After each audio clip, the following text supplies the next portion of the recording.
নমস্কার, আপনি দেখছেন এবিপি আনন্দ আর আপনার সঙ্গে আমি সুমন। আমার সঙ্গে ঘণ্টাখানেকের এই সফরে স্বাগত এবং ঘণ্টাখানেকের প্রথম পর্বে আমার অতিথি সিউড়ির বিধায়ক স্বপন কান্তি ঘোষ।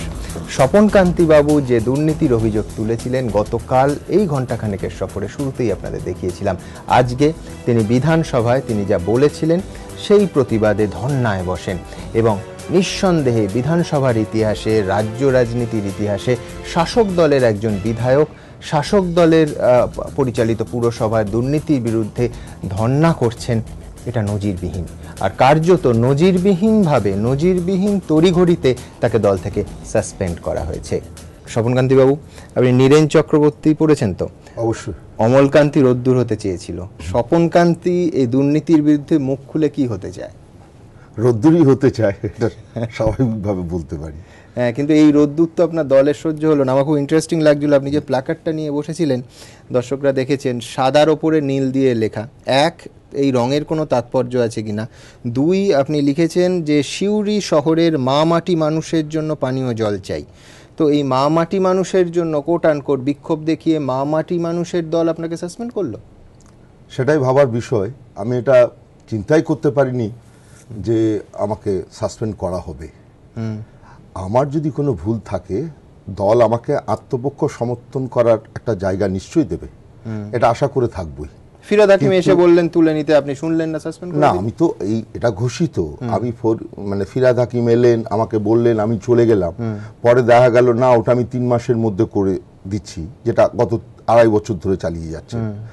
তা এখন সেইভাবে বলে আমি চলে গেলাম। সবাই বললো যে বোধহয় তাহলে ওর জন্য বোধহয় একটা কোনো সন্দেশ কিছু পাওয়া গেছে, হয়তো সন্দেশ নিয়েছেন, উনি চুপ করে গেলেন। আমি বলেছি যে ইনকোয়ারি যদি স্টার্ট হয় তাই মুখ বন্ধ করে দেবো। আমি যদি দেখি তারা সেই সচেষ্ট ভূমিকা নিচ্ছেন, আজকে 2.5 বছর ধরে বহুবার বলেছি। ফাইন, আমি যদি একটু অন্যভাবে গোটা বিষয়টা দেখি, যে ধরুন 2.5 বছর পর এটা তো আপনার একদিক থেকে জয়, যদিও সেই জয়ের জন্য আপনাকে মূল্য চোকাতে হলো, আপনাকে দল সাসপেন্ড করলো, কিন্তু এ তো আপনার জয়, কারণ আজকে দল প্রেস কনফারেন্স করে বলেছে যে এই বিষয়ে তদন্ত হবে। জয় হিসেবে দেখবেন এটা? আপনি শাস্তি পেয়েছেন, সাসপেন্ড করেছে, কিন্তু at the cost of your suspension আপনি তো একদিক থেকে জয়ী। অবশ্যই, কারণ যদি করে থাকেন, যদি এনকোয়ারি করতে এখান থেকে ওনার দপ্তর থেকে কোনো টিম যান, তাহলে তো সেটা জয়। এটা তো আমি 2.5 বছর ধরে চেয়েছি, কিন্তু সেটা কখনোই সম্ভব হয়নি। এ নিয়ে দলীয় কমিশনও বসেছে, কিন্তু কোনো কিছুতেই কোনো কিছু হয়নি। মুকুলবাবুও দলের পক্ষ থেকে আশ্বস্ত করতেন, ফিরাদ হাকিমও আমাকে আশ্বস্ত করতেন, কিন্তু সত্যি কথা বলতে এই ব্যাপারে আমি সেইভাবে তাদের আগ্রহ লক্ষ্য করিনি।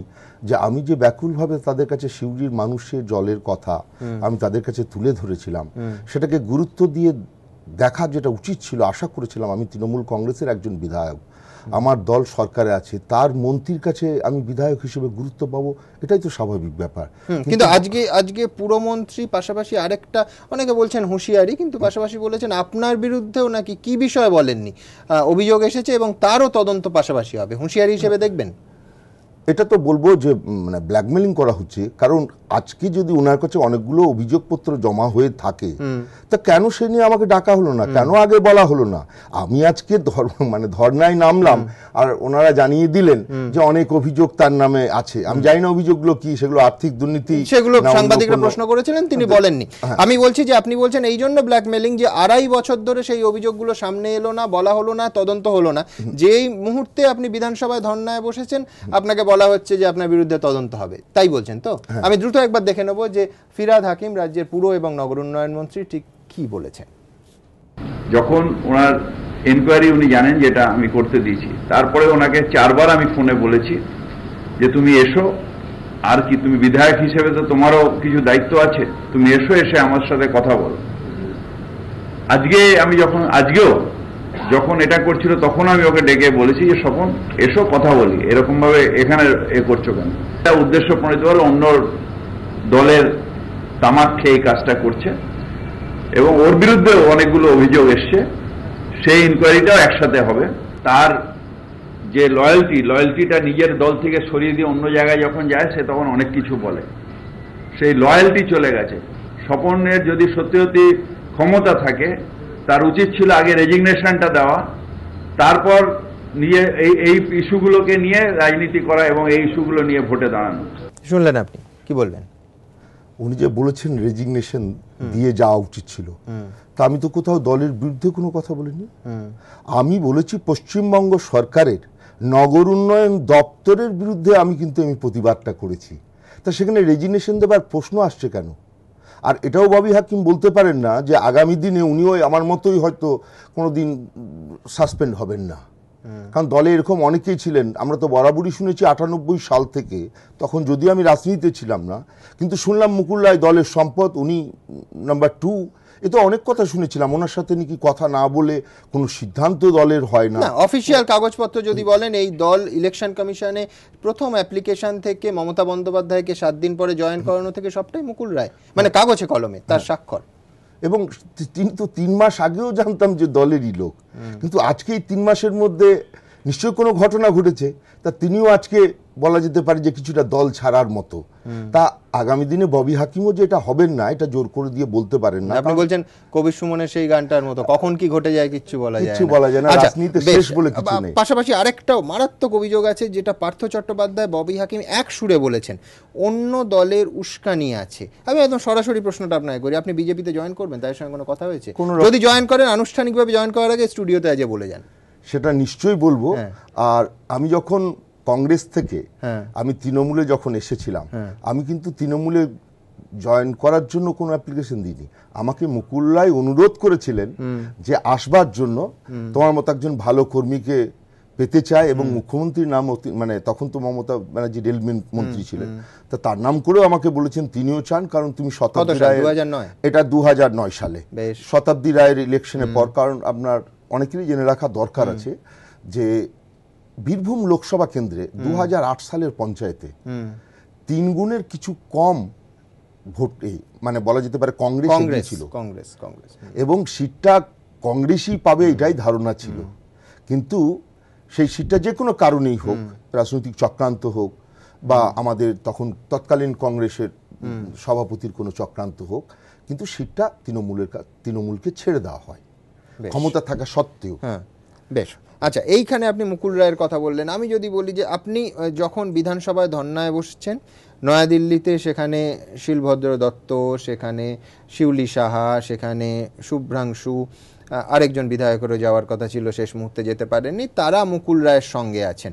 আপনাকে কি মানে সেই সঙ্গে আমরা যোগ করতে পারি? মানে আমি বলছি যে ফোন এলো না ফোন গেল, না নাকি ফোনে কথাবার্তা হয়ে গেছে? আমি 1 জুলাই থেকে দলের বীরভূমের সমস্ত রাজনৈতিক কর্মকাণ্ড থেকে আমি সরে দাঁড়িয়েছিলাম, এবং তার চিঠি মুকুল রায়, পার্থ চট্টোপাধ্যায় এবং সুব্রত বক্সির কাছে সেই চিঠি আমি নিজের হাতে তুলে দিয়ে এসেছিলাম 1 জুলাই 2014। এবং 1 জুলাইয়ের পর থেকে আমার মুকুল রায়ের সাথে কোনো কথোপকথন হয়নি। আমার সাথে দেখা হয়েছে হয়তো দূর থেকে দেখা। সুতরাং মুকুল রায়ের কোনো ইন্ধন আছে কিনা, এটা যদি কেউ বলেন সম্পূর্ণ মিথ্যা কথা। আমি কারো ইন্ধনে লড়তে রাজি নই। বেশ, ফাইন, পয়েন্ট টেকেন। আজকে আপনি যখন, আপনাকে সাসপেন্ড করা হয়েছে কিছুক্ষণ আগে, 1 ঘন্টা আগে লাইভেই শিলভদ্র দত্তকে আমরা ধরেছিলাম। আপনি জানেন ব্যারাকপুরের বিধায়ক, পরিষদীয় সচিবের পদ থেকে তাকে সরিয়ে দেওয়া হয়েছে। তাকে আপনার প্রসঙ্গ তোলাতে তিনি বলেছেন, কোট আনকোট, দুর্নীতির বিরুদ্ধে এই লড়াইয়ে আপনার পাশে তারা আছেন। আমি তো সমস্ত জনপ্রতিনিধির সাহায্য নেবার জন্য, তাদের মরাল সাপোর্ট পাওয়ার জন্য আমি তো আজকে ধর্নায় বসেছিলাম। বিধানসভায় আমি ধর্নায় বসার কারণই হচ্ছে যে আমরা যারা হাউসে বসি, সে সিপিএম হোক, কংগ্রেস হোক, তৃণমূল হোক, সবাই কিন্তু একটা হাউসের মেম্বার, এবং প্রত্যেকেই জনপ্রতিনিধি। সুতরাং আমি চাইবো যে আমার মতো একজন জনপ্রতিনিধি যদি তিনি কোনো দুর্নীতির অভিযোগ তুলে বিচার না পান, তাহলে সেটা তো অন্য ক্ষেত্রেও তাই হবে। এবং সেই জন্যই আমি তার বলা যেতে পারে বৃহত্তর একটা অরাজনৈতিক জোট, দুর্নীতি বিরোধী, দলমত নির্বিশেষে বলছেন। হ্যাঁ,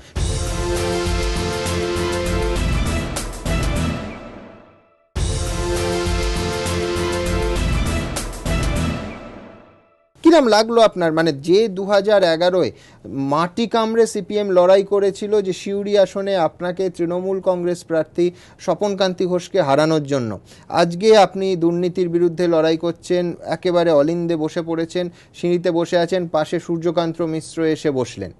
কিরম লাগলো? মানে আমি বলছি আপনার অনুভূতিটা, এই সিপিএম কে হারিয়েই তো আপনি বিধায়ক হয়েছেন এবং এই সিপিএমও আপনাকে হারানোর জন্য আপ্রাণ চেষ্টা করেছে। এবং এই সিপিএম এর জন্যই 2004 সালের নভেম্বর মাসে আমি প্রণববাবুর হাত ধরে কংগ্রেসে জয়েন করেছিলাম। আচ্ছা, তো কেমন লাগলো এই যে লার্জার ইস্যুগুলোকে সিপিএম কে পাশে পাচ্ছেন, কংগ্রেসের মানস ভূঁইয়াকে দেখলাম এই বিধানসভায়, তারা আসছেন এবং আপনার রাইটস এর জন্য, আপনার অধিকারের জন্য তারা সরব হচ্ছেন, কিরম অনুভূতিটা আজকের? না, অনুভূতিটা ভালো যে তাদের কাছ থেকে পাচ্ছি। এখন তারা কতটা থাকবেন বা আমি তাদের পক্ষে কতটা থাকবো এই ব্যাপারটা তো পরবর্তীকালে বোঝা যাবে। কিন্তু আমার কথা হচ্ছে আমি যখন হাউসের ভিতর থাকি তখন মনে করি যে আমাদের এখানে যারা বসে আমরা আছি প্রত্যেকেই জনপ্রতিনিধি এবং মানুষের কথা বলবার জন্য আমরা এখানে আছি। তা আমার সিউড়ির মানুষ জল পায়নি, তা এটা আমি বিধানসভাতেও তুলেছি এবং বিধানসভায় উত্থাপন করার পর আমাকে মন্ত্রী ফিরহাদ হাকিম যে চিঠিটি উত্তর স্বরূপ দিয়েছিলেন সেটা ছিল সম্পূর্ণ ভুলে ভরা। তা আমি সেটা ফিরহাদ হাকিমের সাথে কথা বলেছিলাম যে কি উত্তর পাঠালেন আপনি, সব উত্তরই তো ভুলে ভরা। বললো কি করব ভাই, আমি তো সিউড়ি মিউনিসিপ্যালিটি থেকে আমাকে যা উত্তর পাঠানো হয়েছে আমি তোমাকে সেটাই পাঠিয়েছি। আচ্ছা, এটা বিধানসভাতেও উত্থাপন, আজকে অনেক সময় শুনলাম এটা তো উনি হাউসে উত্থাপন করতে পারতেন। আজকে সূর্যকান্ত মিশ্র বলেছেন যে এই ইস্যুটা এখন হাউসের প্রপার্টি, হাউসে আলোচিত হয়েছে। এটা আমি তো করেছিলাম, আমি তো উত্তর পেয়েছি, তারপর আমি চিঠি দিয়েছি বিভিন্ন সময়। স্বপনবাবু, এই যে জলের ইস্যুতে দল থেকে সাসপেন্ডেড হতে হলো, মজুরি পোষাবে? মানে আমি বলছি যে সাধারণভাবে আমরা দেখি আপোষ করতে বিধায়করা, ঠিক আছে একটা ইস্যু না হলে একটা ইস্যু, দলের লোকই তো একটু মানিয়ে গুছিয়ে চলেন। আপনাকে দল থেকেই, এবং মানে প্রক্রিয়াটা বোঝাই যাচ্ছে যেভাবে আপনার বিরুদ্ধে পাল্টা তদন্তের কথা বলা হচ্ছে, আপনি যেটাকে ব্ল্যাকমেলিং বলছেন, এই যে প্রত্যাঘাত, এত বড় দল, শাসক দল, পরপর নির্বাচন, সেগুলোতে জয়, এই দলের প্রত্যাঘাত সামলাতে পারবেন? আমি সামলাতে পারবো, কারণ আমি তো 2004 থেকে প্রায় 8 সাল পর্যন্ত বিভিন্নভাবে আমাকে আলিমুদ্দিন স্ট্রিট থেকে যা করা হয়েছিল, আমার বিভিন্ন কোম্পানির পাঁচিল ভেঙে ফেলা হচ্ছিল, আমার মাইনিং লিজের কোনো রিনিউয়াল হয়নি, যেগুলো 20 বছর অন্তর অন্তর করা, মানে আপনার ব্যক্তিগত ব্যবসাকে আঘাত করা হয়েছিল। 300 শ্রমিককে ওরা বসিয়ে বসিয়ে আমাকে মাইনে দেওয়া করেছিল, সেটা প্রায় 1.5 কোটি সমান। তা এগুলো তো ওনারা করেছেন, কিন্তু তারপরেও তো আমি 2008 সালে আমার যেখানে বাড়ি সেই মোহাম্মদবাজার বিধানসভাতে, মোহাম্মদবাজার ব্লকে, আমি তো 34 বছর প্রায় সেই জায়গাতে আমি তো তখন কংগ্রেসের সেখানে পঞ্চায়েত সমিতি দখল করেছিলাম। কিন্তু এ তো রাজ্যের শাসক দল, এই মুহূর্তে তৃণমূল ক্ষমতায়, আপনার মজুরি পোষাবে? আপনার একটা ব্যবসা আছে, সেটা ক্ষতিগ্রস্ত হতে পারে, আপনার নিরাপত্তা, আপনি নিরাপত্তাহীনতায় ভুগছেন না? আমি নিরাপত্তাহীনতা এই কারণেই ভুগছি না যে দেখুন, মৃত্যু যে কোনো জায়গাতে হতে পারে। আমি কলকাতায় গাড়ি থেকে যাচ্ছি, বলা যেতে পারে মাসে 3-4খানা অ্যাক্সিডেন্ট হয়, সেই অ্যাক্সিডেন্টের মধ্যে আমি থাকতে পারি। আমি নিরাপত্তা আছে, 2জন সিকিউরিটি গার্ড আছেন, এটাই আমার কাছে সাফিসিয়েন্ট।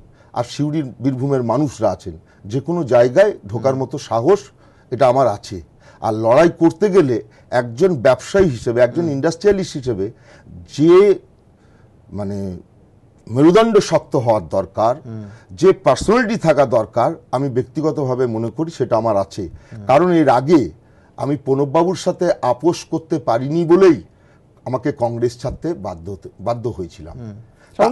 একটা কথা বলুন, সেটা হচ্ছে আপনার একটা কটাক্ষ আমি শুনলাম যে সাসপেনশনের চিঠি তৃণমূল কংগ্রেসে নাকি পাওয়া যায় না। অবশ্য আমরা মানে পাবলিকলি যা দেখেছি, শিখা মিত্র বলেছেন তিনি চিঠি পাননি, আরাবুল নাকি আপনাকে বলেছে, কুণাল ঘোষ একাধিকবার ক্যামেরার সামনে বলেছেন যে সাসপেনশনে কোনো চিঠি পাননি। তো এই চিঠি কি আপনাকে ফ্যাক্স করা হয়েছে বা কোনোভাবে আপনার বাড়িতে পৌঁছে দেওয়া হয়েছে? পাইনি। এটি পাওয়ার জন্য আমি পার্থবাবুর কাছে অনুরোধ করব যে তিনি যেন চিঠিটা পাঠান। এবং আমি যেটা মনে করি সেটা হচ্ছে, দল তো আমাকে কখনো বলেনি যে তুমি দোষী, কারণ সাসপেন্ড করা মানে কি না, কিছু মনে করবেন না, আপনার এখনো দল, এবং কয়েক ঘন্টা আগে অবধি আপনি দলে ছিলেন। তৃণমূলের সাসপেনশনটা খুব মজার জিনিস, জানেন কেন আমি বলি? সেটা হচ্ছে, ধরুন সংবাদ মাধ্যম আমরা খুব বড় করে দেখিয়েছিলাম যে আরাবুল ইসলামকে 1-2 বছর নয় 6 বছরের জন্য দল থেকে নাকি সাসপেন্ড করা হয়েছে। আরাবুল ইসলাম, আমি আপনি যখন কথা বলছি, এখনো পঞ্চায়েত সমিতির সভাপতি, অর্থাৎ কোনো কিছুই তার অধিকার খর্ব হলো না, কিন্তু মিডিয়াকে বলা হলো সাসপেনশন। তো আপনার ক্ষেত্রেও হয়তো কিছু খর্ব হবে না, সাসপেনশন বলা হয়েছে, হয়তো চিঠিও পৌঁছবে না। আশ্চর্য কি? সেটা হতেই পারে, কিন্তু আপনি চাইতে যাবেন নাকি একবার? না, আমি চাইতে না। পার্থবাবু বললে আমি পাথর বাড়ি থেকে চিঠিটা নিয়ে আসতে পারি, এ নিয়ে কোনো অসুবিধা নেই। কারণ আমাকে যে সাসপেন্ড করা হয়েছে, আমি তো রাজনীতিটা একা করি না,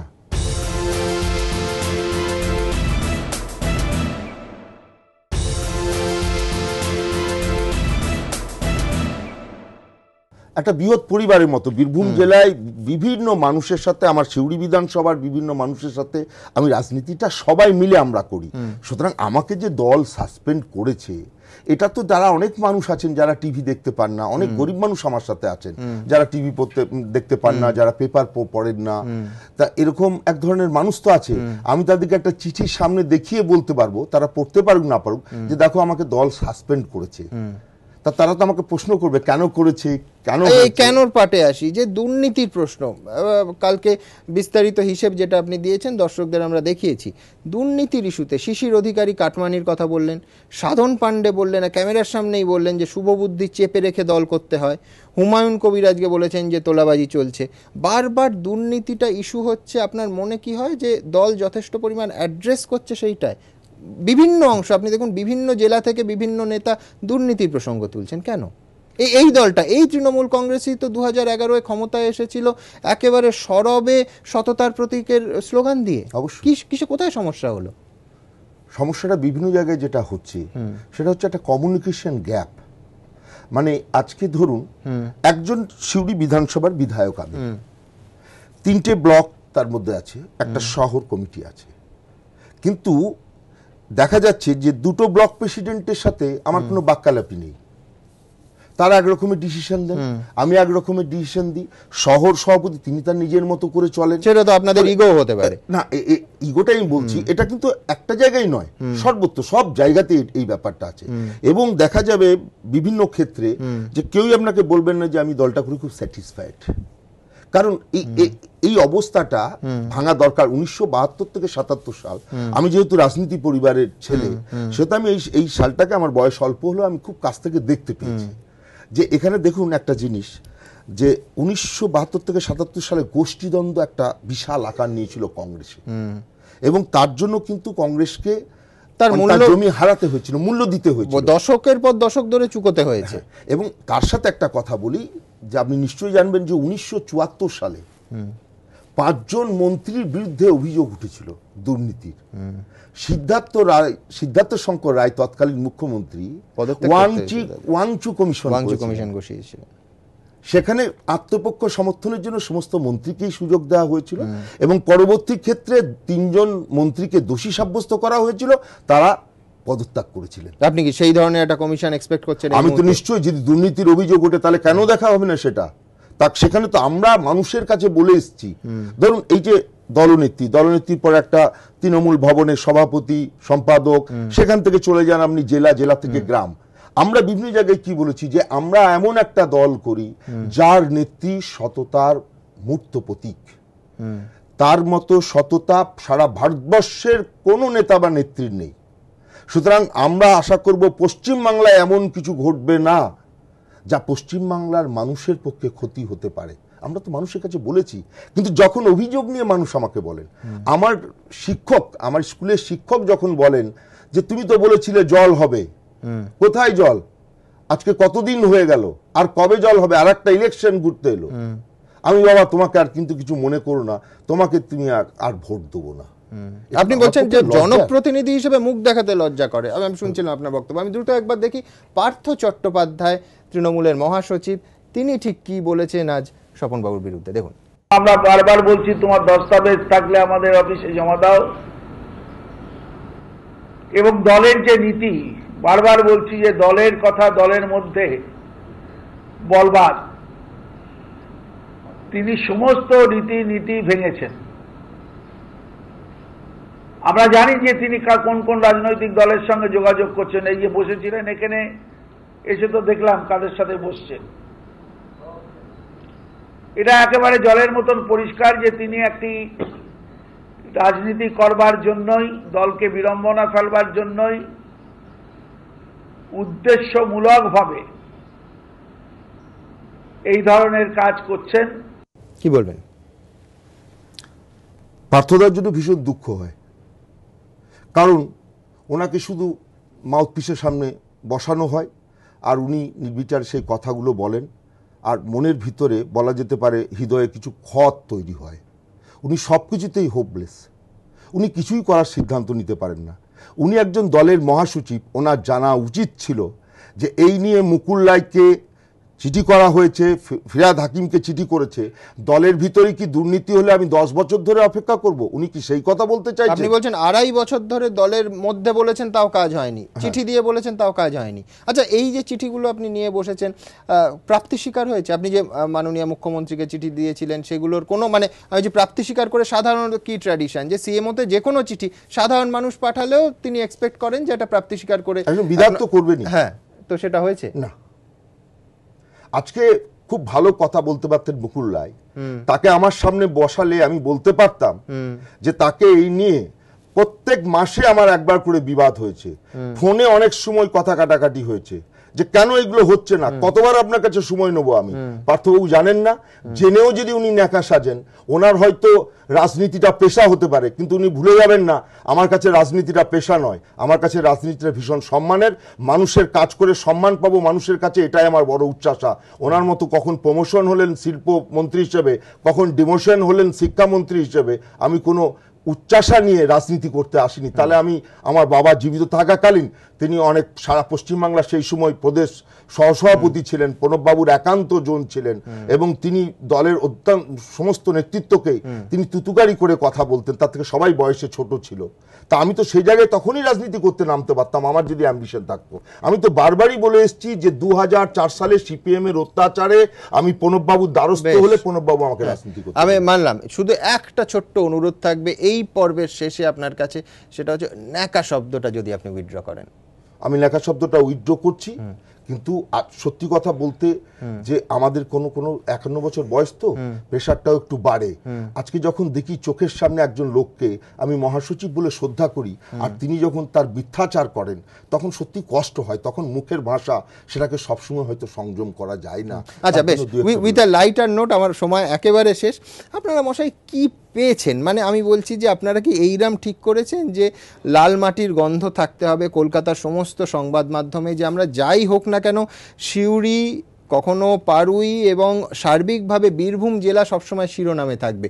অনুব্রত মণ্ডল দেখুন 6 মাস শিরোনামে, পারুইয়ের দুর্ভাগ্যজনক ঘটনা শিরোনামে, সুদীপ্ত ঘোষ বোলপুরে থানায় পুলিশ মেরে শিরোনামে, তারপর আপনি এলেন। মানে আমি বলছি 19টা তো জেলা আছে মশাই, মানে আমি বলছি যে বীরভূমের রিপ্রেজেন্টেশনটা মোটামুটি তো কনস্ট্যান্ট থেকে যাচ্ছে মিডিয়ায়।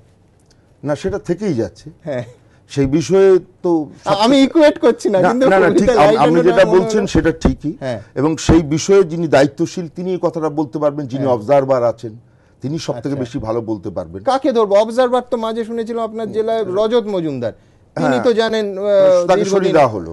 না, সরিয়ে দেওয়ার পর তারপর তো সারদা কাণ্ডে যখন উনি অ্যারেস্ট হন তার অনেক আগেই তাকে সরিয়ে দেওয়া হয়েছিল। আচ্ছা, তাকে সরিয়ে দেওয়া হয়েছিল, এবং বলা যেতে পারে বীরভূমটা কিছুটা মুকুলদাই দেখাশুনো করতেন, এবং তারপরে সাধারণ পাণ্ডে হন। আপনি বললেন মুখোমুখি বসার, মুকুল রায় আমার জায়গায় বসে থাকলে আপনি আরো ক্যান্ডিড বলতে পারতেন। পার্থবাবুরা বলবেন যে শিগগিরই আপনার সেরকম সুযোগ আসবে, মুকুল রায়ের সঙ্গে আপনাকে বসতে হবে বা বসার পরিকল্পনা আছে। সে ব্যাপারে আমার কোনো আপত্তি নেই, সহজ কথা সহজ করে বলবো, এটা মাথা উঁচু করে বলবো। রাজনীতি ছেড়ে চলে গেলেও মাথা উঁচু করে যাব। আসলে আমার কাছে যেটা সমস্যা সেটা হচ্ছে এই জল নিয়ে আমি সিউড়ি মানুষকে কমিটমেন্ট করেছি। এরপরে সেই জায়গা 2007 সালে যখন কংগ্রেস পৌরসভা চালাতো, সেই সময় আমি খলিল আহমেদ সাহেব, যিনি বর্তমান পুর কমিশনার, তৎকালীন ডিএম, এবং তার উদ্যোগে এবং শেষকালে প্রণববাবুর উদ্যোগে স্বপনবাবু, অর্থাৎ মানুষের কাছে আপনি প্রতিশ্রুতি দিয়েছিলেন, সেই প্রতিশ্রুতি ভঙ্গের জ্বালায় আজকে আপনাকে ধর্নায় বসতে হয়েছে, এবং তারই ফলশ্রুতি আমরা জানি দল থেকে আপনাকে সাসপেন্ড হতে হলো। স্বপনবাবু আমাদের সঙ্গে থাকবেন, কিন্তু এই পর্বের অনুষ্ঠান আমরা এখানে শেষ করছি। দ্রুত অন্য স্টুডিওতে আমরা চলে যাব, সেখানে অন্যান্য অতিথিরা আছে, এবং অবশ্যই শিলভদ্র দত্তকে আজকে পরিষদীয় সচিবের পদ থেকে সরিয়ে দেওয়া হলো, এবং সরাসরি আমরা কথা বলবো হুমায়ুন কবিরের সঙ্গেও, যে হুমায়ুন কবির আজ একেবারে দলনেত্রীকে তার আক্রমণের নিশানা করেছেন। ছোট্ট একটা বিরতির পর অন্য স্টুডিও থেকে এই অনুষ্ঠানের পরবর্তী পর্ব শুরু করব। সঙ্গে থাকুন।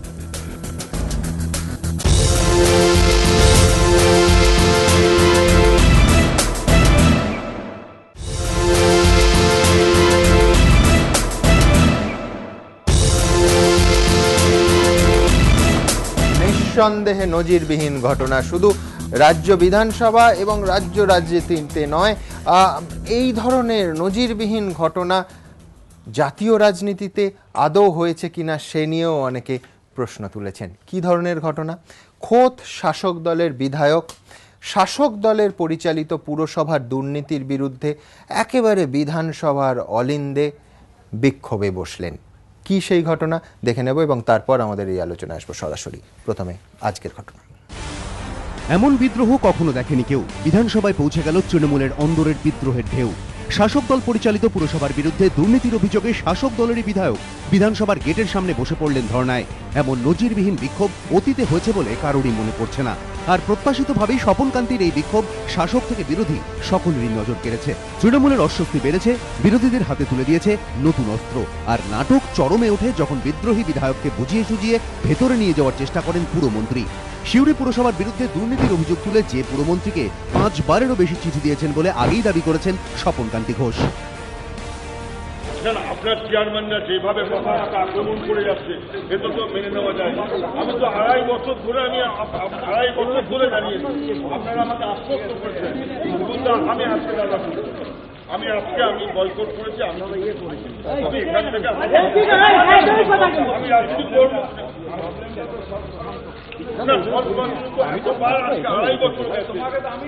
আপনি ডেকেছেন, আমি উপস্থিত ছিলাম। আপনি যেদিন আমাকে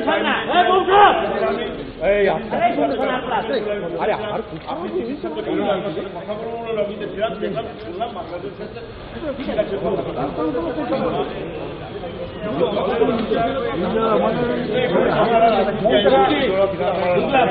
ঠিক আছে 2004 সালে 2015 আমি ছেড়ে চলে যেতে পারি। আমি শুধু এই বিচারটা চাইবো, আপনারা এনকোয়ারি পাঠান, আমি করবো আপনাদের।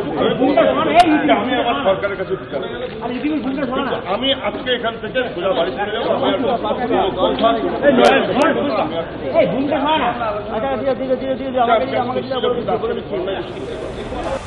বিদ্রোহে জল ঢালার পুরমন্ত্রীর চেষ্টা শেষ পর্যন্ত ব্যর্থ হয়। ফিরহাদকে ফেরান স্বপন। বিরোধীরা প্রশ্ন তুলছেন, যেখানে দলেরই বিধায়ক তৃণমূল পরিচালিত পুরসভার বিরুদ্ধে দীর্ঘ কয়েক বছর ধরে দুর্নীতির অভিযোগে সরব, সেখানে কেন পুরমন্ত্রী আগেই স্বপনকান্তি ঘোষের অভিযোগ দূর করার চেষ্টা করলেন না? বিদ্রোহী বিধায়কের রণংদেহী মূর্তি দেখে পুরমন্ত্রীর গলায় সাফাইয়ের সুর। এনকোয়ারি উনি জানেন যেটা আমি করতে দিয়েছি। তারপরে ওনাকে 4 বার আমি ফোনে বলেছি, তুমি এসে আমার সাথে কথা বলো। বাংলাদেশ যাওয়ার সময় যদি উনি আসেন, এটা আমার কি করার আছে? যদিও স্বপনকান্তি ঘোষ আগেই দাবি করেছিলেন পুরমন্ত্রী তাঁর সঙ্গে বৈঠকে বসবেন বলেও বসেননি। ববি হাকিম মন্ত্রী, তাকে আমি দীর্ঘ 2.5 বছর ধরে 5টা চিঠি দিয়েছি, 5টা চিঠির কোনো উত্তর পাইনি। একবার ববি হাকিম ফোন করেছিলেন এবং তিনি জানালেন যে আমার সাথে বসতে চান এবং বসার জন্য তিনি দিন নির্দিষ্টও করে দিয়েছিলেন। কিন্তু আমি সেদিন দেখলাম যে উনি ভীষণভাবে মুখ্যমন্ত্রীর সাথে ব্যস্ত এবং তার কিছুক্ষণ পরেই উনি মুখ্যমন্ত্রীর সাথে বাংলাদেশ চলে গিয়েছেন। পর্যবেক্ষকদের একাংশের মতে শাসকের বিরুদ্ধে অভিযোগের আঙুল তুলে বিধানসভায় বিরোধীদের এরকম ধারণা বহুবার দেখা গিয়েছে, কিন্তু দুর্নীতি ইস্যুতে শাসক দলের বিরুদ্ধে শাসক দলেরই বিধায়কের এরকম ধারণা নজিরবিহীন। এবিপি আনন্দ। আমার প্রথম টেবিলে স্বপনকান্তি ঘোষ এবং আব্দুল মান্নান। মান্নানদা, দীর্ঘদিন ধরে রাজ্য রাজনীতির সঙ্গে আপনি সম্পৃক্ত আছেন, এই ধরনের ঘটনা দেখেছেন এবং এই ধরনের ঘটনার তাৎপর্যটা আপনার কাছে কি? না, যেটা স্বপন যেটা করেছে, তোকে অনেকদিন ধরে চিনের বাবাকে চিনতাম। ওর যে মেন্টালিটি, তাতে স্বাভাবিক কারণে এবং মানুষের কাছে মিশতে গিয়ে যে অসুবিধাটা ফিল করেছে, সেটা পার্টির ইন্টারনাল ফোরামে তোলার চেষ্টা করেছে, ব্যর্থ এটা করেছে।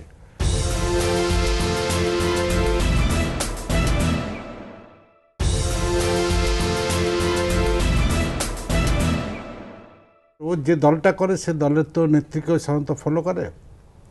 নেত্রী কিন্তু এরকম অন্যায়ের প্রতিবাদ করেছেন, নিজে বেঙ্গলদার ঘরের সামনে, নিজে তখন এমপি, সরকারি দলের এমপি অবস্থানে বসেছেন, জাফর শরীফের ঘরের সামনে অবস্থানে বসেছেন, যখন ক্রীড়া এবং যুব কল্যাণ দপ্তরের প্রতিমন্ত্রী তখন জাফর শরীফের ঘরের সামনে করেছেন, তারপর বেঙ্গলদার সামনে রাজীব গান্ধীর সঙ্গে করেছে। কিন্তু উভয় ক্ষেত্রেই রাজীব গান্ধী তাকে ডেকে কথা বলে ব্যাপারটা রিয়েলাইজ করার চেষ্টা করেছেন এবং তার যে দাবিটাকে মেটাবার চেষ্টা করেছেন।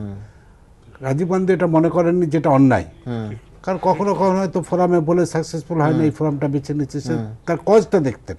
আপনি বলছেন আজকে তিনি মনে করছেন অন্যায় এবং মনে করছেন না, আমি সেটি বলছি যে নজিরবিহীন দ্রুততার সঙ্গে সাসপেন্ড করা হলো। নরসিংহরাও তখন এ করেছেন, মেনে নিয়েছেন, জাফর শরীফের কাছে গিয়ে করেছেন, সেটা ডেকে কথা বলতে হয়েছে, আহমেদ প্যাটেলকে পাঠিয়েছেন, আরও অনেকেই পাঠিয়েছেন, তখন যে একটা বসে মীমাংসা করে কথা বলে করে। কারণ তার যদি কজটা সত্যি থাকে, কিভাবে প্রতিবাদটা করলো সেটা বড় কথা নয়, কারণ এতে তো পার্টির হয়ে যায় না, পার্টির তো একটা মেম্বার করছে। হ্যাঁ, কিন্তু আমি একটা কাউন্টার আর্গুমেন্ট দিই আপনাকে, সেটা হচ্ছে যে যিনি কাগজ কলমে এবং দলীয় ফোরামে প্রথমে, তারপরে চিঠি লিখে 2.5 বছর ধরে একটা কথা বলছেন, আমি বলছি যে আমার যদি সেখানে কোনো কারেক্টিভ মেজার নিতে হতো, তাহলে আমি এই আজকের দিন, আজকে হচ্ছে আপনার কত তারিখ, 25শে ফেব্রুয়ারি, তাই সেই অবধি অপেক্ষা করব কেন? আমি তো 2.5 বছর ধরে ঘটনাটা জানি, আমি তো ব্যবস্থা নিয়ে নিতাম যদি আমার কারেক্টিভ মেজার নিতে হতো। সেটি তো বলছি যে মানে আজকে বিধানসভায় তো উনি বসতেনই না। আমি বলছি কালকে এবিপি আনন্দেই তো আমরা ঘোষণা করেছিলাম, ওনার বক্তব্য দেখিয়ে দর্শকদের দেখিয়েছি যে আগামীকাল উনি বিধানসভায় বসতে চাইছে।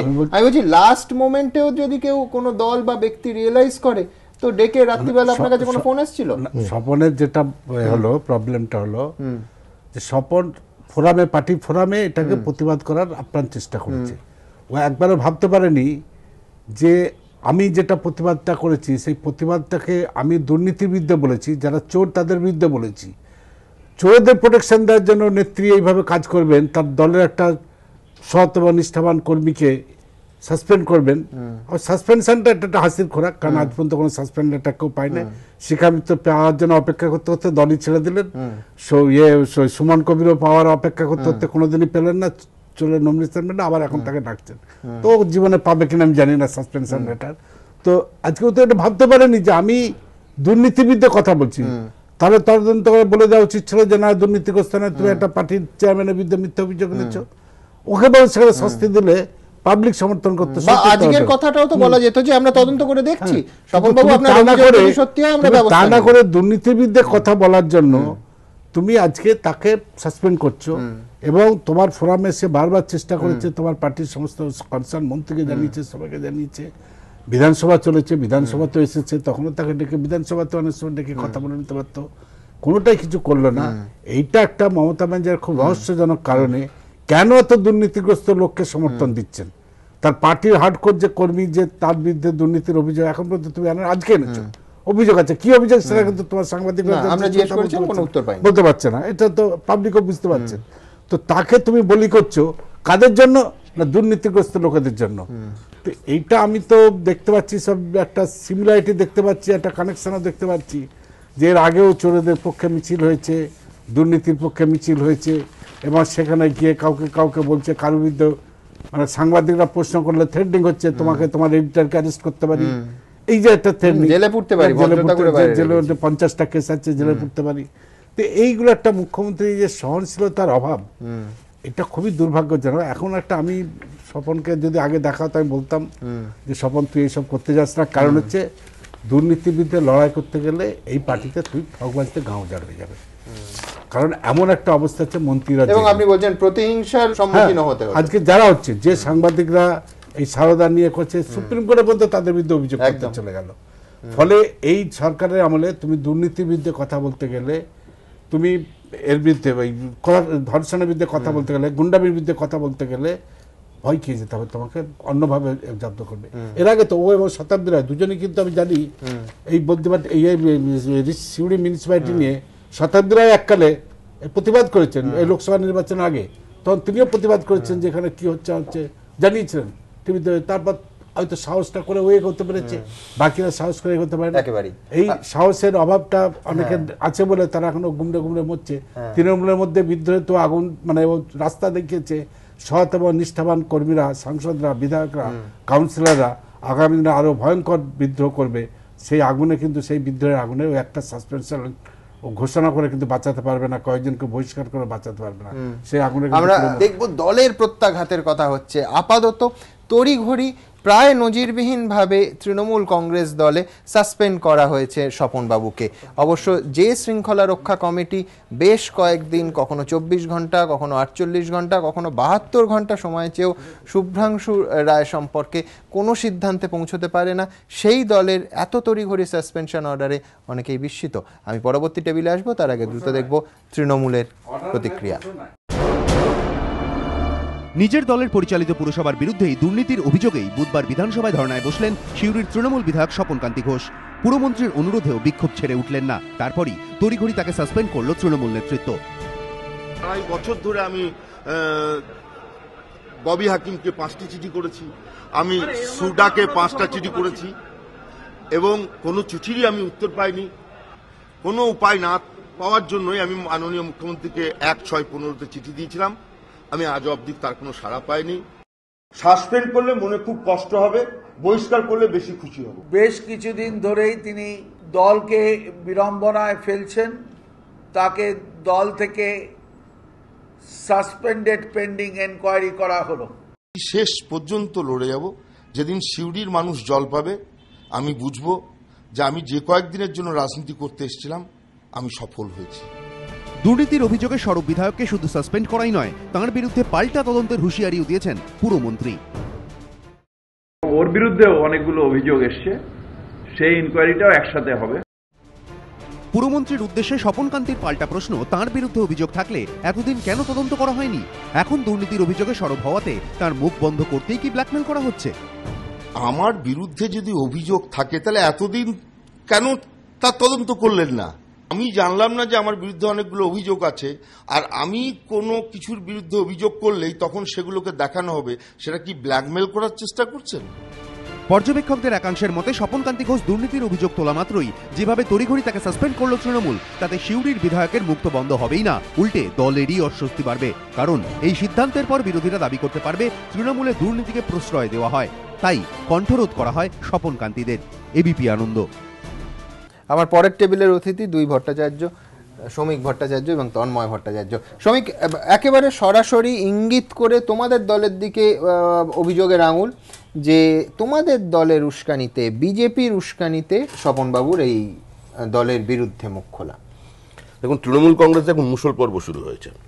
গোটা দলটা এখন মহাপ্রস্থানের পথে। বিভিন্ন সময় উপনির্বাচনের ফলাফলের পরে বলছো সত্য প্রতারিত হতে পারে, পরাজিত হয় না। দুটো নির্বাচনের ফলাফল রাজ্যের মানুষের অবস্থান বদলে দিতে পারে না। গত 1 বছরে 82 জন মানুষ সারদার কারণে আত্মহত্যা করেছে। এই নির্বাচনের ফলে তাদের পরিবার কোনো সুরাহা করতে পারবে না। সেটা সম্পূর্ণ ভিন্ন প্রসঙ্গ। হ্যাঁ, নিঃসন্দেহে পরাজয়, তার জন্য আত্মসমীক্ষার প্রয়োজন আছে, আমাদের চিন্তা করতে হবে সেটা কেন হয়েছে। কিন্তু আজকে যে আমরা ঘটনাটা দেখেছি সেটা নজিরবিহীন ঘটনা। শাসক দলের একজন বিধায়ক, তিনি অভিযোগ করছেন 10 কোটি টাকা মানুষের টাকা তছরূপের। অভিযোগ করছেন কোথায়? বিধানসভার ঠিক যার বাইরে। এবং তার সঙ্গে তার একজন সহযোগী ছিলেন, উনি বলছেন তার ড্রাইভার ছিলেন। সেই সময় আমি ঘটনাস্থলে উপস্থিত ছিলাম। আমরা দেখলাম মার্শাল এসে অত্যন্ত পেশি শক্তি প্রদর্শন করে তাকে সম্পূর্ণ ধাক্কা মেরে তার হাত থেকে কাগজগুলো কেড়ে নেওয়া হলো। এখন প্রশ্ন হচ্ছে যে এটা যদি কক্ষের ভিতরে হতো কিংবা পুরো হলের ভেতরে, মেন গেটের ভিতরে হতো, তাহলেও মার্শাল আসতে পারতো। যখন তুমি কোনো গাড়িকে এন্ট্রি দিচ্ছ বিধানসভার প্রেমিসেসের মধ্যে, তখন তার গাড়ি হিসেবে তার ছাড়, সুতরাং গাড়ি তো ড্রাইভার চালাচ্ছে, তাহলে সেও সেখানে ট্রেসপাসাস নয়। তাহলে কি করে তাকে ধরা যায়, কি করে তার কাছ থেকে কাগজ কেড়ে নেওয়া যায়? একজন তো তার মতো করে প্রতিবাদ জানাতেও পারে। অতীতে আমরা বিভিন্ন সময় দূরদর্শনের মাধ্যমে যারা আগে বিধানসভার সদস্য ছিলেন তারা তো এই ঘটনা দেখেছেন, সাংবাদিক তোমরা দেখেছো যে ঘটনা ঘটে। এটা একটা নজিরবিহীন, এবং তার থেকেও বড় নজিরবিহীন যেটা আমার কাছে লাগলো, একটা রাজনৈতিক দল নিঃসন্দেহে তার দলীয় শৃঙ্খলা ভঙ্গ অপরাধে সে রাজনৈতিক দল কার বিরুদ্ধে ব্যবস্থা নেবে সেটা সম্পূর্ণ তার দলীয় অভ্যন্তরীণ ব্যাপার, এবং তাদের 100% অধিকার আছে যে তাদের এই যে বাগী বিধায়ক তার বিরুদ্ধে ব্যবস্থা নেবার। কিন্তু বিধানসভা চলছে, বিধানসভা চলাকালীন বিভিন্ন দল থেকে প্রেস কনফারেন্স করে, ঠিক আছে, তারা মতামত জানাতে পারলেন। বিধানসভা প্রেমিসেসের মধ্যে বিধানসভার জন্য নির্দিষ্ট প্রেস কনফারেন্সের রুম থেকে সেখানে একটা দলীয় সিদ্ধান্ত নেওয়া হলো, সেখানে দল থেকে সাসপেন্ড করা হলো।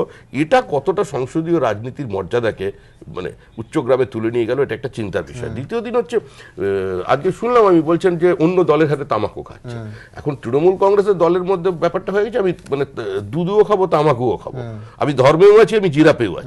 কেউ কেউ এদিকে আছেন, কেউ কেউ আবার দিল্লি চলে যাচ্ছেন, কেউ কেউ বিভিন্ন জায়গায় যোগাযোগ করছেন। এখন কে যে বিদ্রোহী কে যে বিদ্রোহী নয়, এইটা বাঁচতেই তো সেই জল জেটবার।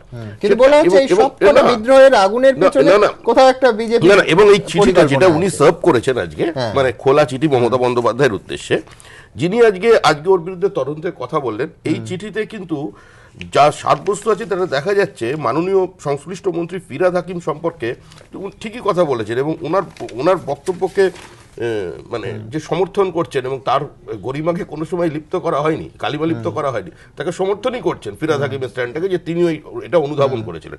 এবং বিষয়টি তো আমরা যারা সমস্ত বিরোধী রাজনৈতিক দল মন্ত্রীর বিবৃতি চেয়েছিলেন, স্পিকার বলেছিলেন ঠিক সময় বিবৃতি দেবেন, কিন্তু মূল অভিযোগটাকে অ্যাড্রেস না করে তারা একটা ভিন্ন রাস্তায় চলে গেলেন।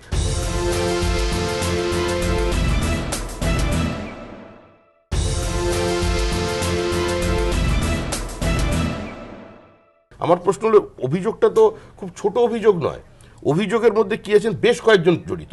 শতাব্দী রায়, তিনি একজন মহান সাংসদ, মুকুল রায়, তিনি রাজ্যসভার সদস্য, ফিরহাদ হাকিম একজন মন্ত্রী, এবং যেখানে কোর্ট করা হচ্ছে, এবং আমরা এর আগেও সংবাদ মাধ্যমে দেখেছি যে ওখানে মিউনিসিপ্যালিটি নিয়ে শতাব্দী রায় তার বক্তব্য রেখেছেন, এবং মুকুল রায় যিনি এই মুহূর্তে দোলাচালে আছেন, ভরা বসন্তে তিনি ঝরবেন না আরো প্রস্ফুটিত হবেন না, আমরা ঠিক বুঝে উঠতে পারছি না।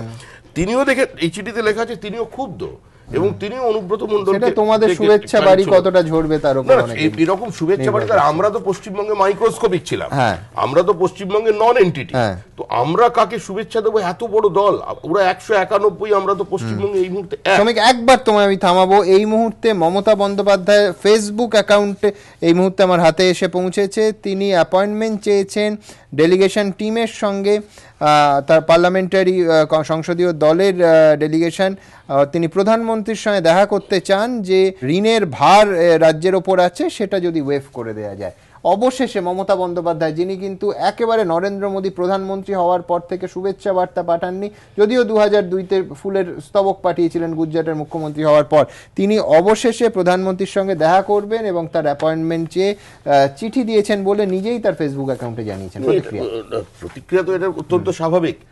মমতা বন্দ্যোপাধ্যায় অনেক সময় কঠোর স্ট্যান্ড নেন, পরবর্তীকালে নিজের স্ট্যান্ড থেকে সম্পূর্ণ 180 ডিগ্রি উল্টো দিকে এসে তিনি কথা বলেন। তার এই যে ইরাটিক পলিটিক্যাল স্ট্যান্ডের জন্য তো তিনি না, কিন্তু রাজ্যের পক্ষে তো মানে এটাই তো সাধারণ সম্পর্ক, একটা ফেডারেল স্ট্রাকচারে রাজ্যের মুখ্যমন্ত্রী দেশের প্রধানমন্ত্রী মিট করবেন, এটা স্বাভাবিক, এটা তো হেলদি বিষয়। যে মুখ্যমন্ত্রী যদি রাজ্যের স্বার্থের কথা ভাবতেন তাহলে বাজেট পেশের হতে 1 মাস আগেই অ্যাপয়েন্টমেন্টটা চাইতেন, কারণ কেন্দ্রীয় সরকার তারা বাজেট পেশ করবে সেটা উনিও জানেন, তা কিন্তু করেননি। বাজেট পরশুদিন পেশ হবে 28 তারিখে। আপনি বলছেন টু লেট। আচ্ছা, তন্ময়দার কাছে আসবো। তন্ময়দা, আপনার মনে থাকবে যে মানিক সরকার, সিপিএম দলের মুখ্যমন্ত্রী, ত্রিপুরার মুখ্যমন্ত্রী, সিপিএম নেতা, পলিট ব্যুরোর সদস্য, তিনি যখন নরেন্দ্র মোদীর সঙ্গে দেখা করলেন এবং সেই সহাস্য ছবি সমস্ত ভারতবর্ষের টেলিভিশন মিডিয়া, পরের দিন কাগজে ছবি ছাপা হলো, তখন মমতা বন্দ্যোপাধ্যায় একটা মন্তব্য করেছিলেন যেটা নিয়ে প্রচুর বিতর্ক হয়, মুখ ভরা জল, হাসি নিয়ে কটাক্ষ করেছিলেন একেবারে প্রকাশ্য মঞ্চে।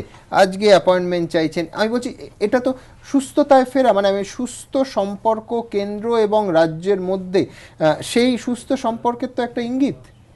প্রশংসা করবেন মাননীয়া মমতা বন্দ্যোপাধ্যায় সেদিন যে মন্তব্য করেছিলেন, আমরা মমতা বন্দ্যোপাধ্যায় নরেন্দ্র মোদীর সঙ্গে দেখা করতে চাইলে সে মন্তব্য করব না এই কারণেই যে যুক্তরাষ্ট্রীয় ব্যবস্থায় প্রধানমন্ত্রীর সঙ্গে মুখ্যমন্ত্রীর দেখা হবে, কথা হবে, দাবি দাওয়া নিয়ে আলোচনা হবে, রাজ্যের মানুষের সমস্যা সমাধানের জন্য উদ্যোগ হবে, চেষ্টা হবে, এটা স্বাভাবিক।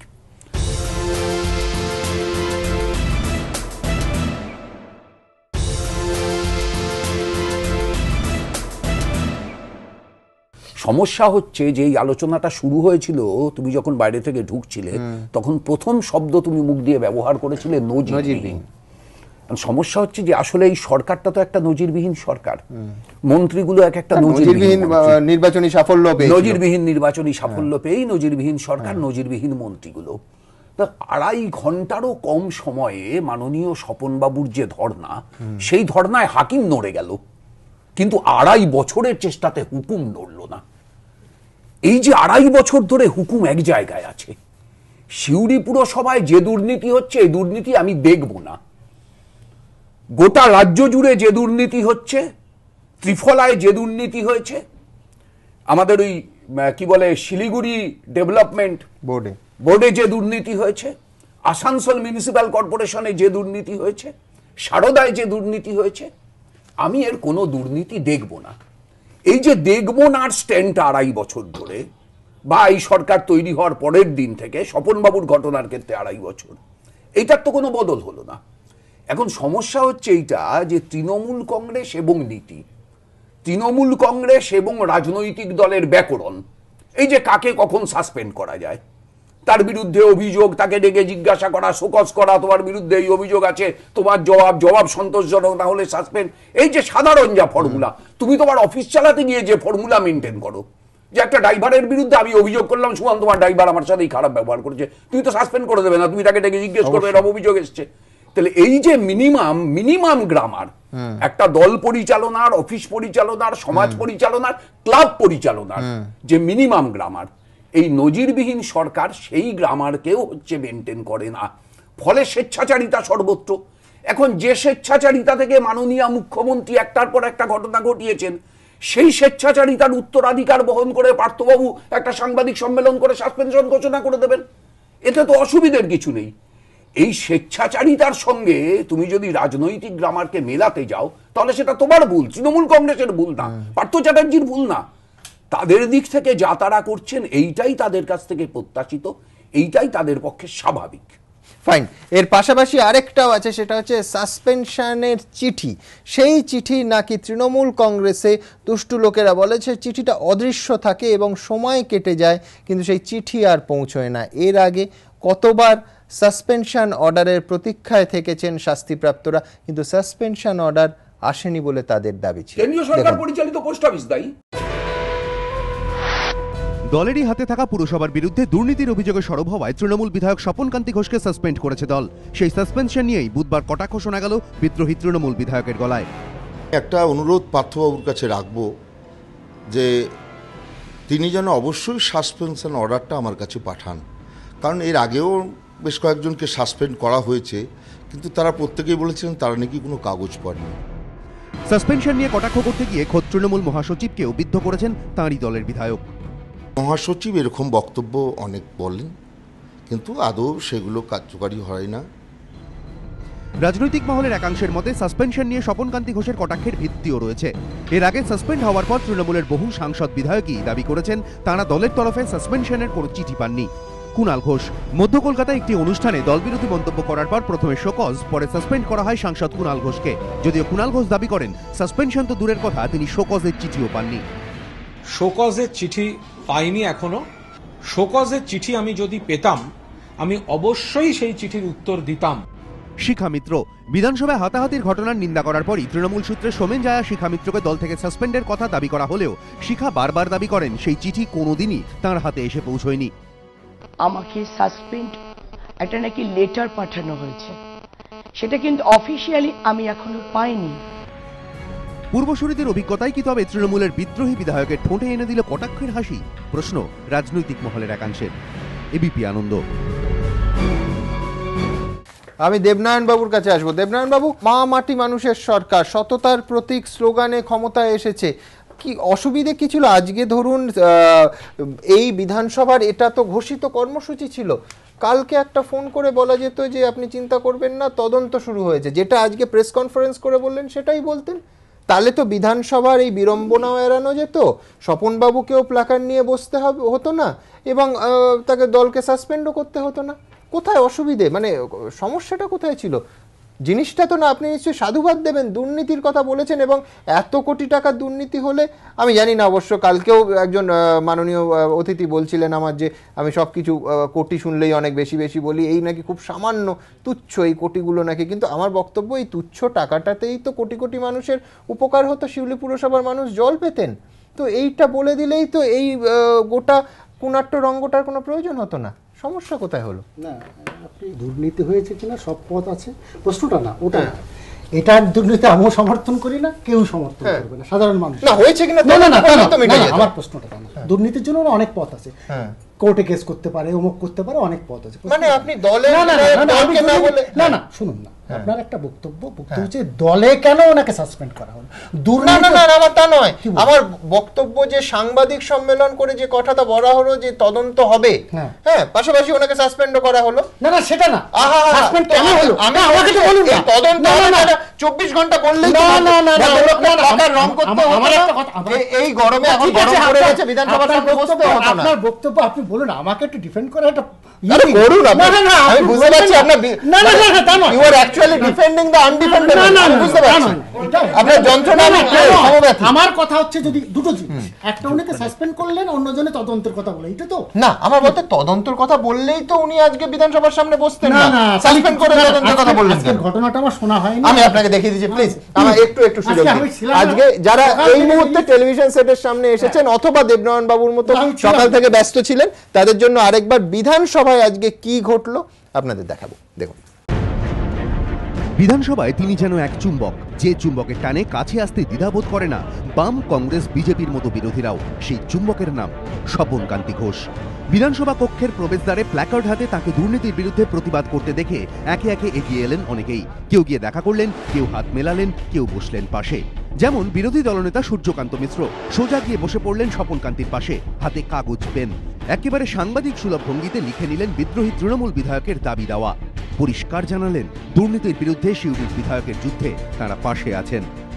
এই বিষয়টা এখন মাননীয় বিধায়ক কেবলমাত্র স্বপন কান্তি ঘোষের বিষয় না, এই বিষয়টা এখন সামগ্রিকভাবে আমাদের যে এখানে হাউস, তাদের যে মেম্বার, যারা বিধায়ক, বিধানসভার সদস্য, তাদের সবার অধিকারের প্রশ্ন। আমি আগে তো মন্ত্রীর বিবৃতি দাবি করেছি, যদি মন্ত্রী যদি কোনো বিবৃতি না দেন তাহলে দেখা যাবে, তখন তাহলে বুঝতে হবে যে ডাল মে কুচ কালা হয়। এই যে যাদের নাম আছে এখানে অনেকজনের নাম আছে। সিউড়ির বিধায়কের নজিরবিহীন বিক্ষোভ দেখে হাসি হাসি মুখে এগিয়ে গেলেন সিপিএমের একদা দাপুটে নেতা তথা বিধায়ক সুশান্ত ঘোষ। স্বপন কান্তির পাশে একসঙ্গে দেখা গেল কংগ্রেসের পরিষদীয় দলনেতা মোহাম্মদ সোহরাব এবং বিজেপির একমাত্র বিধায়ক শ্রমিক ভট্টাচার্যকেও। দুজনেই মন দিয়ে শুনলেন বিদ্রোহী বিধায়কের কথা। অনেকে মজা করে বলছেন একই ফ্রেমে বিজেপি, কংগ্রেস, তৃণমূল, দুর্লভ মুহূর্ত। দাবি করছি রাজ্য সরকারের কাছে, স্বরাষ্ট্র মন্ত্রকের কাছে, যেন স্বপন কান্তি ঘোষের সুরক্ষার দায়িত্ব রাজ্য সরকার নেয়। বিধানসভায় হন্তদন্ত হয়ে ঢুকেছিলেন কংগ্রেস বিধায়ক মানস ভূঁইয়া। শাসক দলের সিউড়ির বিধায়ককে দেখেই থমকে দাঁড়ালেন, নিজে থেকেই বাড়িয়ে দিলেন হাত। মিনিট খানেকের কথা, তারপর দ্রুত গতিতে মিলিয়ে গেলেন বিধানসভার অন্দরে। স্বপন ঘোষের অন্যায় এবং তার যৌক্তিক দাবি নিয়ে আন্দোলন বিধানসভার হাউসের মধ্যে এ তো এক নতুন ইতিহাস তৈরি করলো, নতুন ইতিহাস। বিধানসভায় ঢোকার মুখে সিউড়ির বিধায়ককে দেখে থমকে দাঁড়ান কংগ্রেসের বিধায়ক অসিত মিত্র।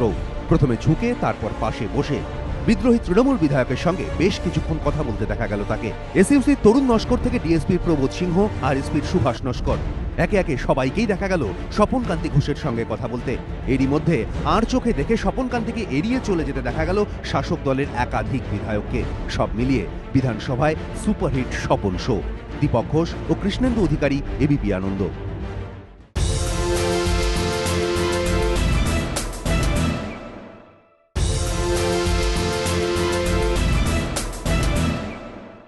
দেবনারায়ণ বাবু, আমার প্রশ্ন এরপরে না সিম্পল ছিল, বলুন তদন্ত হবে এটা বললেই তো ওনাকে এরপরে বসতে কি হতো না। হলো? 2.5 বছরে বলতে পারলাম না না। না, আবার তা না, এরপরে কি হলো? It took 2.5 না, না, years. এরপরে আমার শুনুন, এরপরে সাসপেন্ড করা হলো ওনাকে। সাসপেন্ড। হ্যাঁ, তার মানে আপনারা কি বলতে চাচ্ছেন? এবং তাতে বলা হলো তদন্ত হবে। আমার একটা সিম্পল প্রশ্ন, আমারও প্রশ্ন, তদন্ত হবে অংশটা যদি কালকে ভদ্রলোককে ফোনেও বলা হতো বা ঘোষণা করা হতো, যেটা 2.5 বছরে তৃণমূল কংগ্রেস দল করলো না, শুনুন আমি আপনাকে কথা বলি, তাহলেই না, তো না, না, তা না। এই নাটক এড়ানো যেত। নাটকটা স্বপন বাবু নিজেই করেছেন। আরে নিজে তো করেছেন। স্বপন বাবুকে ব্যবহার করছে বিভিন্ন লোক। আজকে আপনি দলকে কন্ট্রাডিক্ট করছেন, দল বলছে পেছনে বিজেপি আছে, আপনি বলছেন স্বপন বাবু করেছে। তাই তো আমি স্বপন বাবুকে ইউজ করছে, বিজেপি তো ইউজ করছে। আচ্ছা, এই যে ইউজ করাটা এই যে নাটকগুলো করার ফলে উনি এটা না করেও, আমি আগেও শুনেছি স্বপন বাবু একবার না অনেকবারই বলছে আমি এর তদন্ত চাই, প্রয়োজনে আমি দিল্লি যাব, প্রয়োজনে অমুক যাব। এটা অনেক সাউন্ড, আপনি শুনেছেন, দল শুনলো না।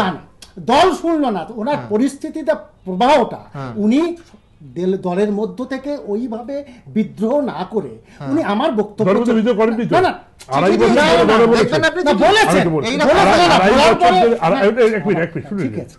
আড়াই বছর ধরে দলের মধ্যে বলেছেন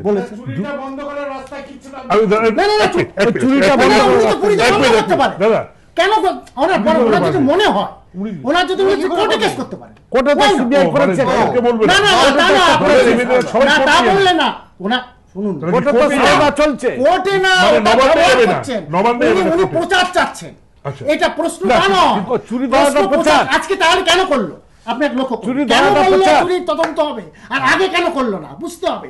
স্বপন বাবুকে ইউজ করছে অন্য লোক, আগে তো বলেছি না না আগে ওভাবে আপনারা বললেন না, কাদের দ্বারা গাইড আপনারা গাইড করলে তো হবে না, বিজেপি তো গাইড করে বসে আছে, ওরা ওরম চিঠি নয়, ওরা চিঠি দেওয়াচ্ছে, এই যে প্রচারের আলোয় চিঠি দেওয়াচ্ছে, প্রচারের আলোয় চিঠি দেওয়াচ্ছে। দেখুন আজকে বিজেপি তো হরিনাম সংকীর্তনের দল নয়, রাজনৈতিক দল। আপনি জল ঘোলা করে দেবেন, আমি একটু ভয়েস করবো না। সংকীর্তনের দল কি হচ্ছে দেখেছেন, আজকে ওয়াপসি থেকে আরম্ভ করে আজকে অনেক কিছু করছে, অনেক কিছু আজকে করছে।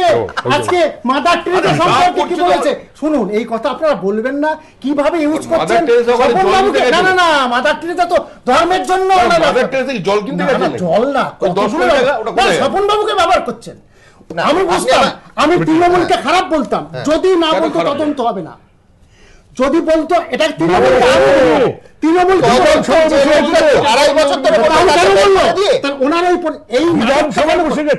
না না এইগুলো নাটক করাচ্ছেন কোথায়, মানে সিপিএম। আমি বুঝতে পারছি না, স্বপন 2013 সালের পঞ্চায়েত ভোটের আগে এই তৃণমূল অফিসে বসে স্বপন বাবুকে নিয়ে মুকুল রায় থেকে ফিরাদ হাকিম থেকে শতাব্দী দেবী থেকে সব উপস্থিত থেকে মিটিং হয়, সেখানে উনি সমস্ত ডকুমেন্ট শেষ করে দিন, সমস্ত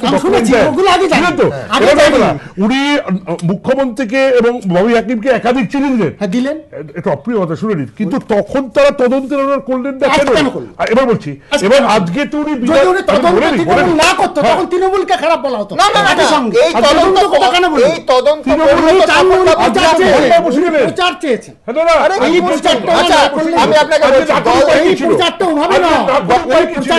আপনি আমার কথাটা বলুন, উনি তো প্রচারটা পেতেন না, দল যদি বলতেন যে আমি তদন্ত করছি, স্বপনবাবুর অভিযোগ পেয়েছি আমি তদন্ত করছি, আগেও এসে আসেননি। শুনুন আমি মমতা ব্যানার্জি এখানে দেখেছিলেন, আর বাড়িতে মিটিং উনি এসেছেন, কোন বাড়িতে? বাড়িতে মিটিং এর কথা অধ্যাপক মানুষ, আপনি মিথ্যা কথা বলবেন না, এটা আমার সম্মান। আপনার মতো অধ্যাপক মানুষের কাছে মিথ্যা কথা শুনে স্বপন বাবু আসেননি, দেবনারায়ণ বাবু অভিযোগ। আমি শিক্ষককে শ্রদ্ধা করি, আপনি আপনার কাছে এই ধরনের ব্যবহার আশা করি না। আমি দিয়েছি, আপনি না জেনে থাকতে পারেন, আপনি ভুল করছেন। আমি 2009 সালের আগস্ট মাসে যোগদান করেছিলাম এবং 2009 সাল থেকে আমি 2013 সাল পর্যন্ত সেখানে সম্পাদক হিসেবে, রাজ্য সম্পাদক হিসেবে কাজ করেছি এবং প্রতিনিয়ত আমি তৃণমূল ভবনে বসে থেকেছি। আপনি কিন্তু টিভি পেপার দেখে বিশ্লেষণ করে আপনি সবকিছু বলেন, আমি ভিতর থেকে বলছি। আমার কথা হচ্ছে যে অভিযোগ যেটা উঠছে যে বিজেপি এটা করাচ্ছে, আমার বক্তব্য বিজেপি যদি এটা করাতে থাকতো 2013 সালে বিজেপি কোথায় ছিল, যেখানে আমি 13 সালে 5টা চিঠির মধ্যে 4টে চিঠি তাকে অভিযোগ হিসেবে জানিয়েছি এবং পঞ্চায়েত ইলেকশন 2013 সালে তার আগে বসে ফিরাদ হাকিম বলেছিলেন যে আমি, মুকুল রায়কে বলেছিলেন যে আমি যদি এনকোয়ারি করতে পাঠাই চেয়ারম্যানের জেল হবে। এবং আপনি জেনে রাখুন এই চেয়ারম্যান উজ্জ্বল মুখার্জি 2005 সালের আগে যে বোর্ড ছিল সিউড়ি, তাতেও তিনি চেয়ারম্যান ছিলেন তৃণমূলের এবং সিউড়ি মিউনিসিপ্যালিটি জায়গা তিনি বিক্রি করে দিয়েছিলেন without any order of director. তা আজকে তার সেই ক্ষেত্রেও ডিএম তার নামে এফআইআর করেছিল এবং সে পালিয়ে পালিয়ে বেরিয়ে হাইকোর্ট থেকে সে জামিন নিয়েছিল, সে কেস কিন্তু এখনো চলছে।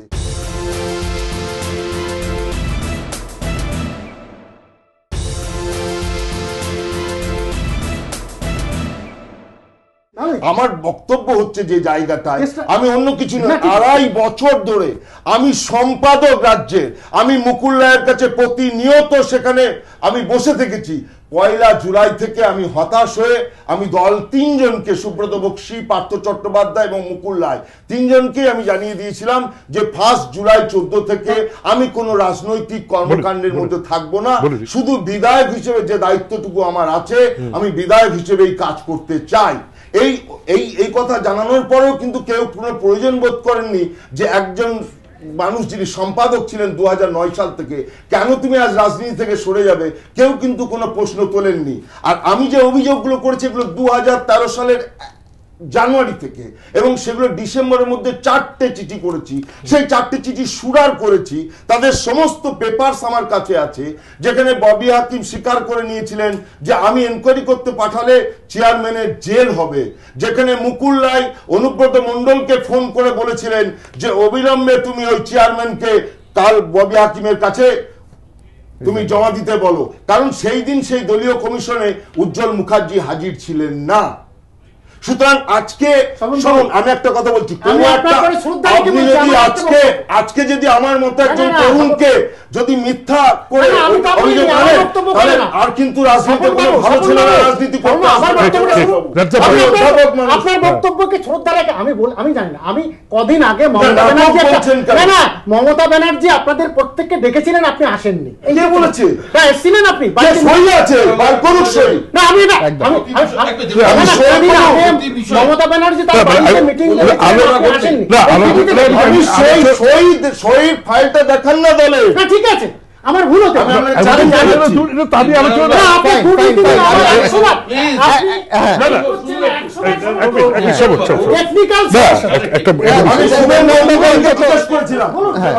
মিটিং এলাম, তোমাকে দেখলাম না কেন? বলো দাদা আমাকে তো জানায়নি, জানালে নিশ্চয়ই যেতাম, এবার কাউকে জানাবে মিটিং আছে। কিন্তু মমতা ব্যানার্জির কালীঘাটের ঘরে যে মিটিংটা হয়েছিল সেই মিটিং আমি ছিলাম। ছিলেন? হ্যাঁ।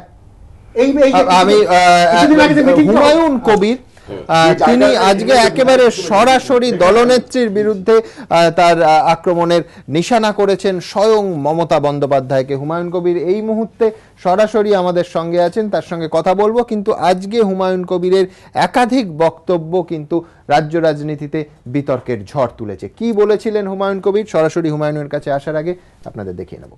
এখন তিনার স্বাদ হয়েছে ভাইপুকে রাজা বানাবে, পশ্চিমবাংলার মানুষ কিন্তু সেই স্বাদ পূর্ণ করবে না। মুর্শিদাবাদ থেকে অধীর চৌধুরীর কাঁটা দূর করতে যাকে দলে নিয়েছিলেন মমতা বন্দ্যোপাধ্যায়, সেই হুমায়ুন কবিরই এখন তার গলার কাঁটা হয়ে দাঁড়ালেন। ভাইপো অভিষেকের প্রসঙ্গ টেনে বুধবার সরাসরি আক্রমণ শানালেন হুমায়ুন। মুকুল রায় তো পশ্চিমবাংলার তৃণমূল কংগ্রেসটা চালাচ্ছিলেন, এখন তিনার স্বাদ হয়েছে ভাইপুকে রাজা বানাবে, পশ্চিমবাংলার মানুষ কিন্তু সেই স্বাদ পূর্ণ করবে না। এখানেই থামেননি মমতা বন্দ্যোপাধ্যায় সরকারের প্রাক্তন মন্ত্রী, সরাসরি কাঠগড়ায় তুলেছেন নেত্রীকে। আমার মনে হয়েছে যে এই সমস্ত অন্যায় বা যারা মানুষের কাছে থেকে তোলাবাজি করছে, ব্রিটিশ শাসনের মতো নীল কর আদায় করার চেষ্টা করছে, তাদেরকে প্রশ্রয় দিচ্ছে রাজ্য নেতৃত্ব। দলীয় সভা থেকে সরকারি অনুষ্ঠান, সর্বত্রই ছায়ার মতো মুখ্যমন্ত্রীর সঙ্গে দেখা যায় গায়ক থেকে নেতা হওয়া ইন্দ্রনীল সেনকে। এদিন তাঁর বিরুদ্ধে সরাসরি দুর্নীতির অভিযোগ করলেন হুমায়ুন কবির।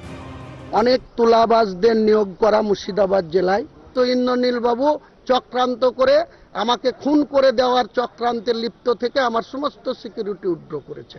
আমার যতটুকু নলেজে রয়েছে এই জেলা থেকে 5 থেকে 6 কোটি টাকা তোলা হয়েছে, গরিব মানুষের টাকা। ইন্দ্রনীল সেনের মতো ব্যক্তির সঙ্গে রাজনীতি করার বিন্দুমাত্র ইচ্ছা আমার নেই। ইন্দ্রনীলকে প্রশ্রয় দেওয়ার জন্য সরাসরি মমতা বন্দ্যোপাধ্যায়ের দিকেই অভিযোগের আঙুল তুলেছেন তাঁর প্রাক্তন মন্ত্রী। কোথা থেকে যাচ্ছে, কিভাবে যাচ্ছে, আমরা জায়গা মতো অভিযোগ করেছি, আমাদের ডাকেই নেই।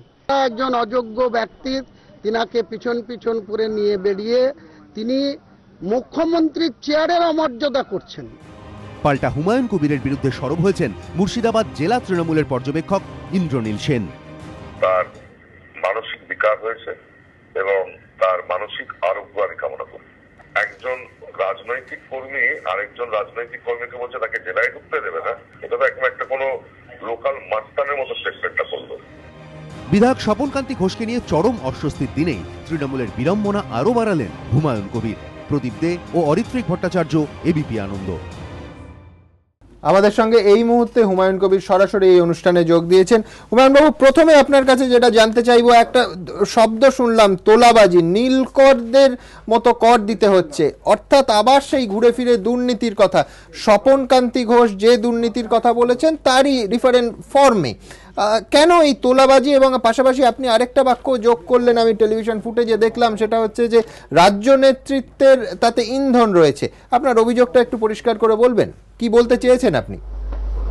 দেখুন, আমি যেটা বলতে চেয়েছি সেটা হচ্ছে যে আমি কংগ্রেস করতাম 1981 সাল থেকে 2012 সালের 19শে নভেম্বর অবধি আমি কংগ্রেস দলের বিভিন্ন পোর্টফোলিওতে ছিলাম, এমন বিধায়ক ছিলাম 70 রেজিনগর বিধানসভা। আমি কংগ্রেস নেতৃত্বর সঙ্গে আমার কোনো ঝগড়া বিবাদ, কোনো ঝামেলা হয়নি, কিন্তু কংগ্রেসের তৎকালীন জেলা সভাপতি, বর্তমান পদের সভাপতি, তার পারিবারিক কিছু লোকের কাছে আমি আক্রমণিত এবং আহত হয়ে আমি অভিমানে কংগ্রেস দলটা ছেড়ে দিয়েছিলাম।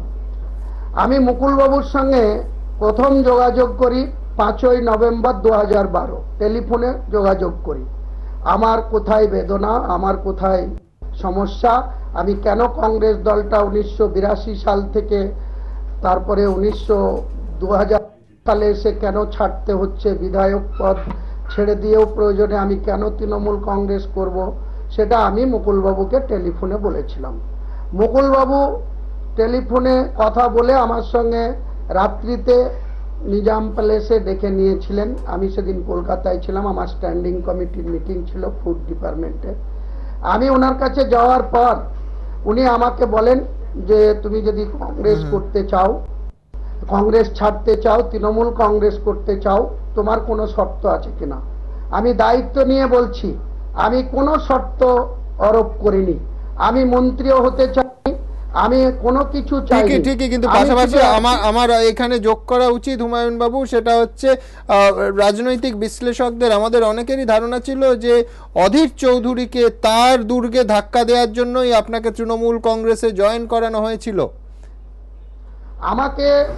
আমি স্বেচ্ছায় অধীর চৌধুরীর সঙ্গ ত্যাগ করে, কংগ্রেস দল ত্যাগ করে তৃণমূল নেতৃত্ব মমতা বন্দ্যোপাধ্যায়ের প্রতি সম্পূর্ণ আস্থা রেখে, তিনার যে সংগ্রাম, তিনার যে রাজনৈতিক দূরদর্শিতা, তিনার যে মানুষের পাশে দাঁড়ানো দেখেছি আমরা বিগত দিনে। জলঙ্গি বাস উল্টে গিয়ে লোক ইনজোর হয়েছে, আমি বুঝতে পেরেছি আপনার কথা, কিন্তু এখন এই মুহূর্তে কি পরিস্থিতি পাল্টেছে? মানে আমি বলছি এই মুহূর্তে আপনি সরাসরি শুধু দল নিয়ে তোলাবাজি এবং নীলকর ইত্যাদি বলছেন না, আপনি সরাসরি নেত্রীকে বলছেন অভিষেক বন্দ্যোপাধ্যায় দলের দ্বিতীয় প্রজন্মের প্রথম সারির মুখ, অনেকে বলছেন একেবারে তৃণমূল কংগ্রেসের ভবিষ্যৎ হিসেবে যাকে পরোক্ষে প্রজেক্ট করা হচ্ছে তার সম্পর্কে কথা বলছেন। আমি বলছি যে স্বয়ং দলনেত্রীর ভাইপো কে জড়িয়ে কথা বলছেন, এটা তো তৃণমূল কংগ্রেসে বিদ্রোহ হিসেবেই দেখা হবে। দেখুন, আমি কথা বলেছি, নিশ্চয়ই বলেছি, তার জন্য আমার কাছে নিশ্চয়ই কিছু তথ্য রয়েছে কেন বলেছি। আমি বলছি আপনাকে যে 2014 সালে লোকসভা নির্বাচন অনুষ্ঠিত হয়েছে গোটা ভারতবর্ষে, এবং আমি যতটুকু মনে আছে 5ই মার্চ নেত্রী তিনার কালীঘাটের বাড়িতে তৃণমূল কংগ্রেসের 42 প্রার্থী তালিকা তিনি ঘোষণা করেছেন। সেই ঘোষণা অনুযায়ী বহরমপুর লোকসভায় তিনি ইন্দ্রনীল সেন গায়ককে তিনি প্রার্থী ঘোষণা করেছিলেন। আমি কিন্তু দলের নেত্রীর বিরুদ্ধে কোনো বিদ্রোহ করিনি, দলের নেতৃত্বকে কোনো চ্যালেঞ্জ করিনি।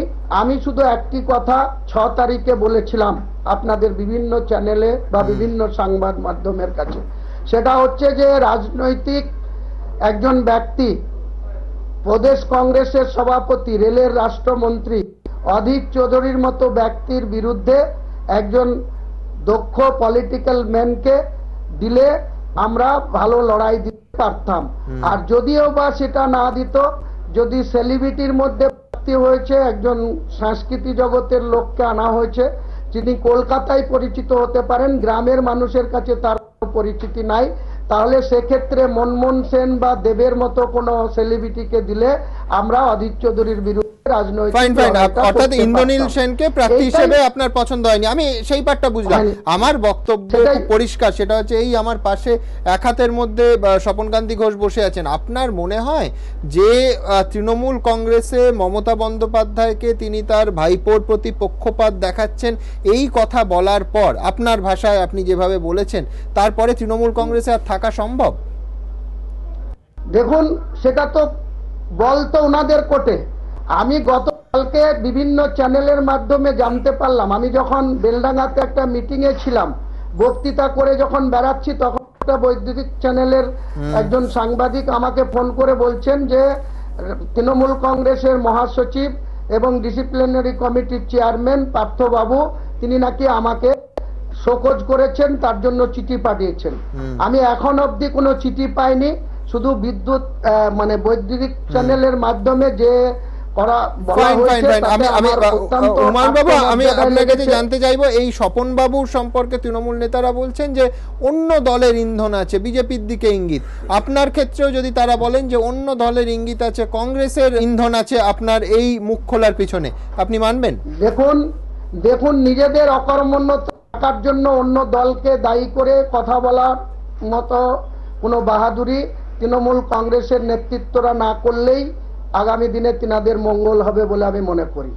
কারণ স্বপন বাবু বারবার বলেছেন, অনেক দিন ধরে বলেছেন যে সিউড়ি পৌরসভা তৃণমূল কংগ্রেস পরিচালিত পৌরসভা, সেখানে টাকা নয়ছয় হয়েছে, দুর্নীতি হয়েছে, ডেভেলপমেন্টের টাকা ফান্ড ডাইভার্সন করে অন্যদিকে খরচ করা হয়েছে।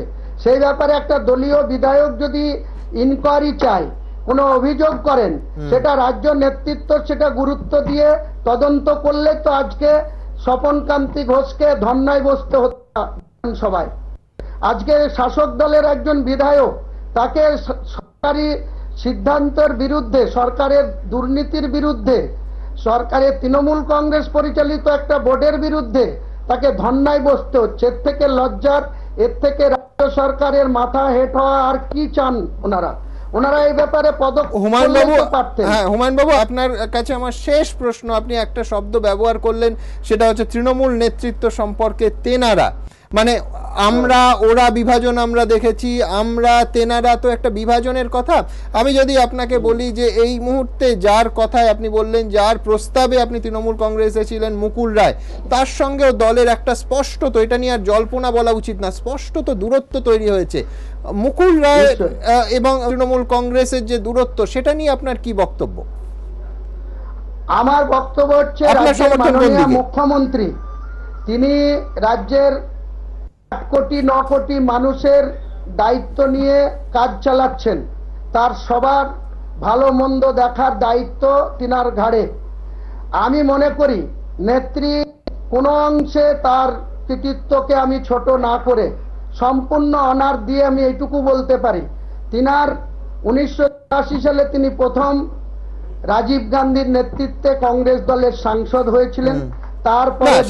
ইতিহাস আমরা জানি। আমি পরিষ্কার আপনাকে জানতে চাইছি, আপনি বলেছেন যে দাদা এবং দিদির একটা তুলনা তুলেছেন, মুকুল রায় এবং মমতা বন্দ্যোপাধ্যায়, দল এবং মুকুল রায়ের দূরত্ব, এটা নিয়ে আপনি কোন পক্ষে? আমি পরিষ্কার আপনার কাছে স্পষ্ট জানতে চাই। আমি পক্ষের কথা আসছি, আমি আপনাকে একটা কথা ক্লিয়ার বলছি, নেত্রী যদি মুকুল রায়ের মতো কাছের লোক, তার আজ্ঞাবহক, তাকে দিয়ে সমস্ত কাজ গত 3.5 বছরে আমি দেখেছি 2012 নভেম্বরের থেকে, যে মুকুল রায়ের প্রতিদিন মুকুল রায়ের সঙ্গে 7 থেকে 10 বার কথা না বলে, কোনো নির্দেশ না দিয়ে তিনি থাকতেন না। সেই মুকুল রায়কে যদি রাতারাতি তার কোনো অপরাধ ছাড়াই, তার কোনো আত্মপক্ষ সুযোগ না দিয়ে তার যদি ডানা ছাটা হয়, তাকে যদি এইভাবে ঝেড়ে ফেলার চেষ্টা হয়, তাহলে তিনি কার কাছে প্রিয় থাকবেন? কাকে তিনার উপরে কি করে ভরসা আম জনতার থাকবে? তৃণমূলের গ্রাসরুটের কর্মীদের থাকবে, জেলার নেতাদের থাকবে, বিধায়কদের থাকবে? আমার এটাই প্রশ্ন আপনার কাছে। তাই আমি মনে করি আগামী দিনে কার পক্ষে বিপক্ষে সেটা সময় আসলেই নিশ্চয়ই বলা যাবে।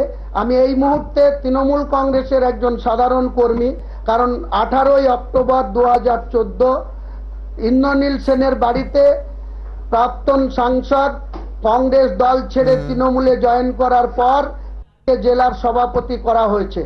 এই 18ই অক্টোবর 2014 থেকে অদ্যাবধি মুর্শিদাবাদ জেলার তৃণমূলের কোনো প্রোগ্রামে আমাদের ডাকা হয় না, বলা হয় না, কোনো কিছু জানি না। অথচ হঠাৎ করে গতকাল মহাসচিব বলছেন তাকে শোকজ করা হয়েছে। আপনার শাস্তি নিয়ে আপনার বক্তব্য। আপনাকে অনেক ধন্যবাদ, অনেক ধন্যবাদ আপনাকে। আমি আমার নতুন অতিথিরা এসে গেছেন, আমি প্রথমেই রিতেশের কাছে আসবো। রিতেশ তিওয়ারি বিজেপি নেতা। তার আগে দেখাবো যে প্রত্যাঘাতের একটা প্রক্রিয়াও কিন্তু শুরু হয়ে গেছে। শিলভদ্র দত্ত, যিনি পরিষদীয় দলের সচিব ছিলেন, তাকে তার পদ থেকে সরিয়ে দেয়া হলো। অনেকেই মনে করছেন যে হুমায়ুন কবির এবং শিলভদ্র দত্ত এই প্রত্যাঘাতগুলো তৃণমূলের কাছ থেকে প্রত্যাশিত ছিল এবং অবশেষে তা শুরুও হলো। দেখুন, তিনি সংসদীয় দলের চেয়ারম্যান, অথচ মঙ্গলবার তাঁকে বাদ দিয়ে সংসদীয় রণকৌশল কমিটি করেছে তৃণমূল। আর বুধবার তারই অনুগামী ব্যারাকপুরের বিধায়ক শিলভদ্র দত্তকে পরিষদীয় সচিবের পদ থেকে সরিয়ে দিয়ে আরও কড়া বার্তা দিল তৃণমূল শীর্ষ নেতৃত্ব। অনেকে বলছেন মুকুলের পর এবার মুকুল ঘনিষ্ঠদের ডানা ছাঁটার কাজ শুরু করে দিলেন মমতা বন্দ্যোপাধ্যায়। মুকুলের বাগান সাজানোর পরিকল্পনা ভেস্তে দিতেই উদ্যান বিভাগের পরিষদীয় সচিব শিলভদ্রকে সরানোর এই সিদ্ধান্ত বলেই মনে করছে রাজনৈতিক মহল, যদিও এ বিষয়ে বিস্তারিত কিছু বলতে চাননি ব্যারাকপুরের বিধায়ক। আমাকে সরিয়ে দেওয়ার বিষয়ে, পার্লামেন্টারি সেক্রেটারি পদ থেকে সরিয়ে দেওয়ার বিষয়ে আমার নিশ্চয়ই কিছু বলার নেই, কারণ আমি মনে করি এটা মুখ্যমন্ত্রীর একদম নিজস্ব অধিকার বা ক্ষমতা। বর্তমানে দিল্লিতে মুকুল রায়ের বাসভবনে ঘাঁটি গেড়ে রয়েছেন শিলভদ্র দত্ত, তার সঙ্গে আরও একাধিক বিধায়ক রয়েছেন। সূত্রের খবর, দিল্লিতে মুকুলের সঙ্গে রয়েছেন ব্যারাকপুরের তৃণমূল বিধায়ক শিলভদ্র দত্ত, হলদিয়ার বিধায়ক শিউলি সাহা, মুকুল রায়ের ছেলে বীজপুরের বিধায়ক শুভ্রাংশু রায়। দিল্লিতে এদের উপস্থিতি জল্পনায় ঘৃতাহুতি করেছে। তবে কি তৃণমূলের সঙ্গে বিচ্ছেদ পাকাপাকি করে নতুন দল গড়ার পথে হাঁটবেন মুকুল রায়? তবে কি মঙ্গলবার সংসদে তৃণমূলের সবুজ ধর্নায় হাজির না হয়ে যে বার্তা দিয়েছিলেন তিনি, তাকে চূড়ান্ত রূপ দেওয়ার প্রস্তুতি চলছে? যদিও এমনটা অবশ্য মানতে নারাজ তৃণমূলের সর্বভারতীয় সাধারণ সম্পাদক। মুকুল রায়ের সঙ্গে থাকার কারণেই কি কোপ পড়ল, এই প্রশ্ন কৌশলে এড়িয়ে গিয়েছেন সদ্য অপসারিত পরিষদীয় সচিবও। মুকুল রায়ের প্রতি আমার দুর্বলতা আছে, তার কারণ মুকুল রায় রাত বিরেতে আমরা যখন বিপদে পড়েছি তখনই আমি কোনো কিছুতে মুকুল রায়ের সাহায্য সহযোগিতা পেয়েছি। তাই মুকুল রায়ের সঙ্গে আমি আছি। আমি এখনো শুনিনি যে মুকুল রায় দল ছেড়েছেন বা মুকুল রায়কে দল থেকে বের করে দেওয়া হয়েছে। আমাকে তো কেউ এখনো বলেননি যে দলে মুকুল রায়ের সঙ্গে থাকা যাবে না বা কি করা যাবে না, এরকম তো কেউ বলেননি। তবে প্রকাশ্যে কেউ কিছু না বললেও সূত্রের খবর, রাজ্যে বসেও তৃণমূলের নেতাদের একাংশ মুকুল রায়ের সঙ্গে যোগাযোগ রেখে চলেছেন। যেমন এদিন মুখ্যমন্ত্রীকে আক্রমণ করে মুকুল রায়ের পাশে দাঁড়িয়েছেন মুর্শিদাবাদের তৃণমূল নেতা হুমায়ুন কবির।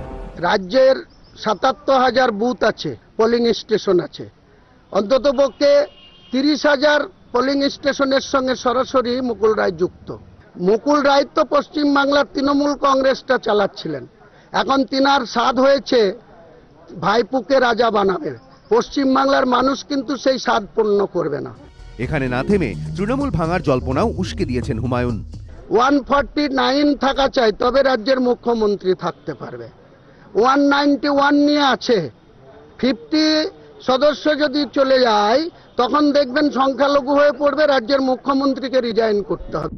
একদিকে মুকুল শিবিরের পদক্ষেপ ঘিরে রহস্য, অন্যদিকে মুকুলকে কোণঠাসা করতে তৃণমূল শীর্ষ নেতৃত্বের একের পর এক পদক্ষেপ। সব মিলিয়ে নাটক অব্যাহত। এবিপি আনন্দ। ছোট্ট একটা বিরতির সময় হয়ে গেছে, বিরতির পর ফিরবো অবশ্যই নতুন অতিথিদের নিয়ে, এবং আজকে যে একাধিক ভিন্ন মতের সুর শোনা গেছে তৃণমূলের অন্দরে, সেগুলো নিয়ে। সঙ্গে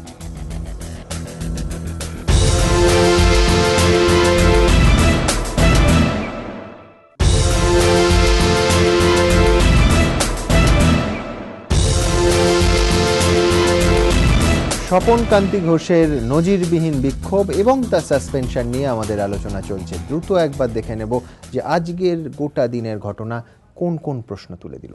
দেখুন, বিধানসভায় নজিরবিহীন বিক্ষোভ। আজকে 2.5 বছর পর আমি মুখ্যমন্ত্রীকে চিঠি লিখলাম, তার কাছ থেকে আমি সাড়া পেলাম না। এরপরই তড়িঘড়ি বিধায়ককে সাসপেন্ড। স্বপন কান্তি ঘোষ তাকে দল থেকে সাসপেন্ডেড পেন্ডিং এনকোয়ারি করা হলো। নিজের দলের বিরুদ্ধে দুর্নীতির অভিযোগে সরব হওয়া শিউরির বিধায়ক স্বপন কান্তি ঘোষকে বুধবার যেভাবে সাসপেন্ড করল তৃণমূল, তাতে বিরোধীরা একাধিক প্রশ্ন তুলছে। তৃণমূল পরিচালিত সিউড়ি পুরসভায় দুর্নীতির অভিযোগে অনেকদিন ধরেই সরব স্বপনকান্তি ঘোষ। তার দাবি, এ নিয়ে তিনি যেমন দলকে জানিয়েছেন তেমনই জানিয়েছেন মুখ্যমন্ত্রী, পুরমন্ত্রীকেও, কিন্তু তা সত্ত্বেও কোনো ব্যবস্থা নেওয়া হয়নি বলে অভিযোগ তার।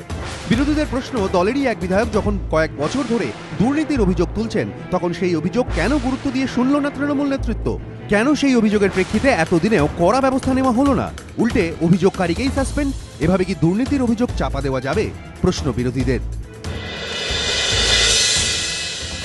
বিরোধী দলনেতার প্রশ্ন, স্বপনকান্তি ঘোষকে দল থেকে সাসপেন্ড করার মতো দলীয় সিদ্ধান্তের ঘোষণা তৃণমূলের কার্যালয়ের বদলে কেন বিধানসভা থেকে করা হলো? দলের ব্যাপারটা কি এখানে মুশকিল হচ্ছে এদের, যে দলের মুখপাত্র দলের অফিস থেকে বলুন, এটা বিধানসভা, তো এটা দলের অফিস না। যদিও বিরোধী দলনেতার প্রশ্নকে গুরুত্ব দিতে নারাজ পার্থ চট্টোপাধ্যায়। তার পাল্টা বক্তব্য, ওর কথার আগে গুরুত্ব ছিল, এখন আর গুরুত্ব নেই। স্বপনকান্তি ঘোষ বিধানসভায় ধর্নায় বসা মাত্র তাঁর বিরুদ্ধে দুর্নীতির অভিযোগে তদন্তের হুঁশিয়ারি ফিরহাদ হাকিমের। বিরোধীদের প্রশ্ন, দুর্নীতি বিরোধী কণ্ঠস্বর রোধ করতেই কি এই কৌশল? এবিপি আনন্দ। রিতেশ, স্পষ্ট এর পেছনে তোমার দল বিজেপি আছে এরকম বলা হচ্ছে। তার একটা কারণ সম্ভবত যে ভেঙ্কাইয়া নাইডু, কেন্দ্রীয় নগর উন্নয়ন মন্ত্রী, তার কাছে স্বপনবাবু দরবার করেছিলেন, এই গোটা বিষয়টা চিঠি লিখে অ্যাপয়েন্টমেন্ট চেয়েছেন। তোমরা আছো এই বিদ্রোহের পেছনে? না, এটা তো তৃণমূল কংগ্রেস অ্যাড্রেস করে দিলে স্বপনবাবুকে ভেঙ্কাইয়া নাইডুর কাছে যাওয়ার প্রয়োজন হতো না। ভেঙ্কাইয়া নাইডুকে তিনি চিঠিটা লিখেছেন এক সপ্তাহ আগে, আমি যদি ভুল না করে থাকি, তাই তো? তো এক সপ্তাহ আগে তিনি ভেঙ্কাইয়া নাইডুকে চিঠিটা লিখেছেন, কিন্তু তিনি নিজে বলছেন 2012 থেকে নিয়ে 2014 অবধি তিনি 5টা চিঠি লিখেছেন। তো এই 5টা চিঠির ভিত্তিতে যদি পুরমন্ত্রী ওটাকে অ্যাড্রেস করতেন, তৃণমূল কংগ্রেসের নাম্বার 2, আজ যদিও নাম্বারটা কতটা মমতা ব্যানার্জি বলতে পারবেন, মুকুলবাবুকে তিনি জানিয়েছিলেন, মুকুলবাবু নির্দেশ দিয়েছিলেন অনুব্রত মণ্ডলকে কি ওকে নিয়ে গিয়ে ববি হাকিমের কাছে বসে এটা মিটিয়ে দেওয়ার কথা। তারপরে ওই ঘটনাটাকে অ্যাড্রেস করা হলো না। না, আমার মনে আছে সংবাদ মাধ্যমে ভেঙ্কাইয়া নাইডুকে চিঠি লেখার আগে ওনার ঘোষণা প্রচারিত হয়েছিল যে চিঠি লিখবো যদি সুবিচার না পাই। সুতরাং আগে মানে যদি মনে হতো ব্যবস্থা নেওয়া হতো, তাহলে হয়তো তুমি ঠিকই বলেছো যে এই চিঠি লেখার প্রক্রিয়া ওনার লেখার প্রয়োজন হতো না। আমি তো সেটাই বলছি। দেখুন, গোটা দলটার যদি আমরা একের পর এক ঘটনা, অনেকটা আমরা যখন বলি না তৃণমূল কংগ্রেসটা প্রায় সমস্ত ব্যাপারে বামেদের নকল করছে। ওই যতীন চক্রবর্তীর, নৃপেন চক্রবর্তীর কত সুন্দর রিলেভেন্সি চলে আসছে। নৃপেন বাবু বলেছিলেন চন্দন বসুর সম্পত্তি কেন বাড়ছে, তাকে দল থেকে তাড়িয়ে দেওয়া হলো। অন্য দল করতেন যতীন চক্রবর্তী, তাকেও তার দল থেকে সরিয়ে দেওয়া হয়েছিল। এত শক্তি ছিল জ্যোতিবাবুর। কিন্তু এইখানে তো কোনো ফ্রন্ট নেই, দিদিমণি যেটা বলে দেবেন সেটাই বিধান। অনেকে মানে বলেও থাকেন যেখানে সিআরপিসি আইপিসি নেই, এখানে মমতা পিসি। আবার এখন নতুন একটা শব্দ চলছে, সংবিধান নয় মমতা বিধান। ঠিক একইভাবে ওনার দল উনি কিভাবে চালাবেন সেটা সম্পূর্ণ ওনার ব্যাপার। কিন্তু যে বিষয়টা যখন দুর্নীতির প্রসঙ্গ আসছে, সিউড়ি পুরসভা হোক, শিলিগুড়ি জলপাইগুড়ি অ্যাডমিনিস্ট্রেশনের বিষয় হোক, যতগুলো এক একটা বিষয় উঠছে, দলের ভেতর থেকে তার প্রতিবাদে কোনো বক্তব্য হোক, সে কুণাল ঘোষের লেখা চিঠি, প্রাক্তন সাংসদ সোমেন মিত্রর লেখা চিঠি, তাপস পালের লেখা চিঠি, একাধিক প্রসঙ্গ আছে।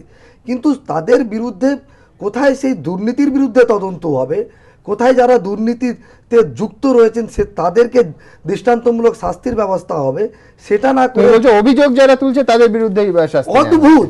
সারা দেশে এরকম নজিরবিহীন রাজনৈতিক দল আপনি খুঁজে পাবেন না যারা দোষীদের চিহ্নিত করে সাজা দেওয়ার কথা বলেন, তাদের বিরুদ্ধে এই দলটা ব্যবস্থা নেয়। এরকম কোথাও পাবেন না। ইনি যদি বলতেন যে সারদাটা ঠিক হয়েছে, দলের অবস্থান ঠিক, তাহলে হয়তো স্বপনবাবুকে সাসপেন্ড করা হতো না। দলে আপনি চিটফান্ড থেকে চুরি করার পক্ষে কথা বলুন, ঠিক আছে, কারণ মুখ্যমন্ত্রী বলছেন চুরির সমর্থনে দৌড়তে হবে। ক্লাব টাকা পাচ্ছে, তারা দৌড়াতে চলে আসছে, খেলোয়াড়রা চলে আসছেন, একদল বুদ্ধিজীবীরা চলে আসছে। আমি আবার বলছি, এই ধরনের রাজনৈতিক দল নজিরবিহীন সারা দেশে আপনি কোথাও পাবেন না। আমি পরের টেবিলে যাব, মইদুল ইসলাম এবং রিজু ঘোষাল। তার আগে দেখাবো যে দুর্নীতি নিয়ে কিন্তু তৃণমূল কংগ্রেসের একাধিক নেতামন্ত্রীরা সরব হয়েছেন। তারা অবস্থানে অনড় থেকেছেন কিনা সেটা ভিন্ন প্রশ্ন, কিন্তু দুর্নীতি নিয়ে প্রতিবাদ দলের মধ্যে থেকে এই প্রথমবার নয়, এর আগেও একাধিকবার এসেছে। স্বপনকান্তি ঘোষ একা নন, এর আগেও দুর্নীতির অভিযোগে তৃণমূলের অন্দরেই সরব হয়েছে বহু কণ্ঠ, সাংসদ বিধায়ক থেকে শুরু করে জেলার নেতা। তৃণমূল সাংসদ থাকাকালীন দুর্নীতির অভিযোগে সরব হয়েছিলেন কবির সুমন। এমপি জিতলাম, আরম্ভ হয়ে গেল গোলমাল। এবারে এই বাড়িতে বসে থাকো, সই করবে, আমি একদিন বললাম দু একজনকে নাম বলবো না, আচ্ছা 5 বছর আমি কামাই, তারপর তোমরা কামাবে। সম্প্রতি দলের একাংশ তোলাবাজিতে জড়িত বলে দাবি করে শোরগোল ফেলে দেন কাঁথির তৃণমূল সাংসদ শিশির অধিকারী। ভাবছে যে সরকারি ক্ষমতায় এলে অনেকে তাকে সদ্ব্যবহার করবার চেষ্টা করে, কি অনেকে অসৎ ব্যবহার করে, এরা অসৎ ব্যবহার করছে। তোলাবাজির প্রসঙ্গ তুলে সরব হন পূর্বস্থলী উত্তরের তৃণমূল বিধায়ক তপন চট্টোপাধ্যায়। সর্বভারতীয় তৃণমূল কংগ্রেসের নাম করে ভাটায় গিয়ে বিলে লেখা হচ্ছে না, দল করার নাম করে তোলা বন্ধ করতে হবে। শোভনদেব চট্টোপাধ্যায়ের মতো বর্ষিয়ান নেতার গলাতেও শোনা গিয়েছে দলে বেনো জলের উপস্থিতির কথা। আরে বন্যায় যখন জল ঢোকে, মোড়াও ঢুকে যায়, জলও ঢোকে, পরিবারকেও ঢোকে। দুর্নীতি প্রসঙ্গে যাদবপুরের তৃণমূল সাংসদের মন্তব্য উস্কে দিয়েছে বিতর্ক। যারা সাধারণ মানুষের টাকা নয় করেছেন তারা যেই হন না কেন তাদের বিচার এবং শাস্তি হওয়া প্রয়োজন আছে বলে আমি মনে করি। দলের অস্বস্তি বাড়িয়েছেন খোদ মন্ত্রীও। আমি যখন পার্টিতে জয়েন করেছি, আমি যখন পার্টির মেম্বার হয়েছি, আমি শুভ ব্যাপারটা একটু চেপে আছি। শুধু সাংসদ মন্ত্রী নয়, দলের অন্দরে দুর্নীতি নিয়ে উষ্মা শোনা গিয়েছে পুরুলিয়ার তৃণমূল নেতার গলাতেও। তাদেরকে আমরা বিধানসভায় জিতানছি, তারা তো জিতে পরে সেই লঙ্কায় চলে যাচ্ছে, মানে প্রদেশে চলে যাচ্ছে, নিয়ে রাবণ হয়ে গেছে। তৃণমূলের রাজ্যসভার সাংসদের বক্তব্য উস্কে দিয়েছে জল্পনা। আমাদের তৃণমূল মুভমেন্টে ছিল, সবাই শান্ত ছিলাম, শান্ত ছিলাম না, শান্ত ছিলাম। যে বেরোলে খারাপ লাগবে বাদ দেবে, সে তো রাজা হয়ে গেল, সে তো এক নয়তন্ত্র হয়ে গেল। তৃণমূলের অন্দরে দুর্নীতি নিয়ে বারবার আওয়াজ উঠেছে ঠিকই, কিন্তু তাতে কাজের কাজ কিছুই হয়নি বলে দাবি বিরোধীদের। এবিপি আনন্দ।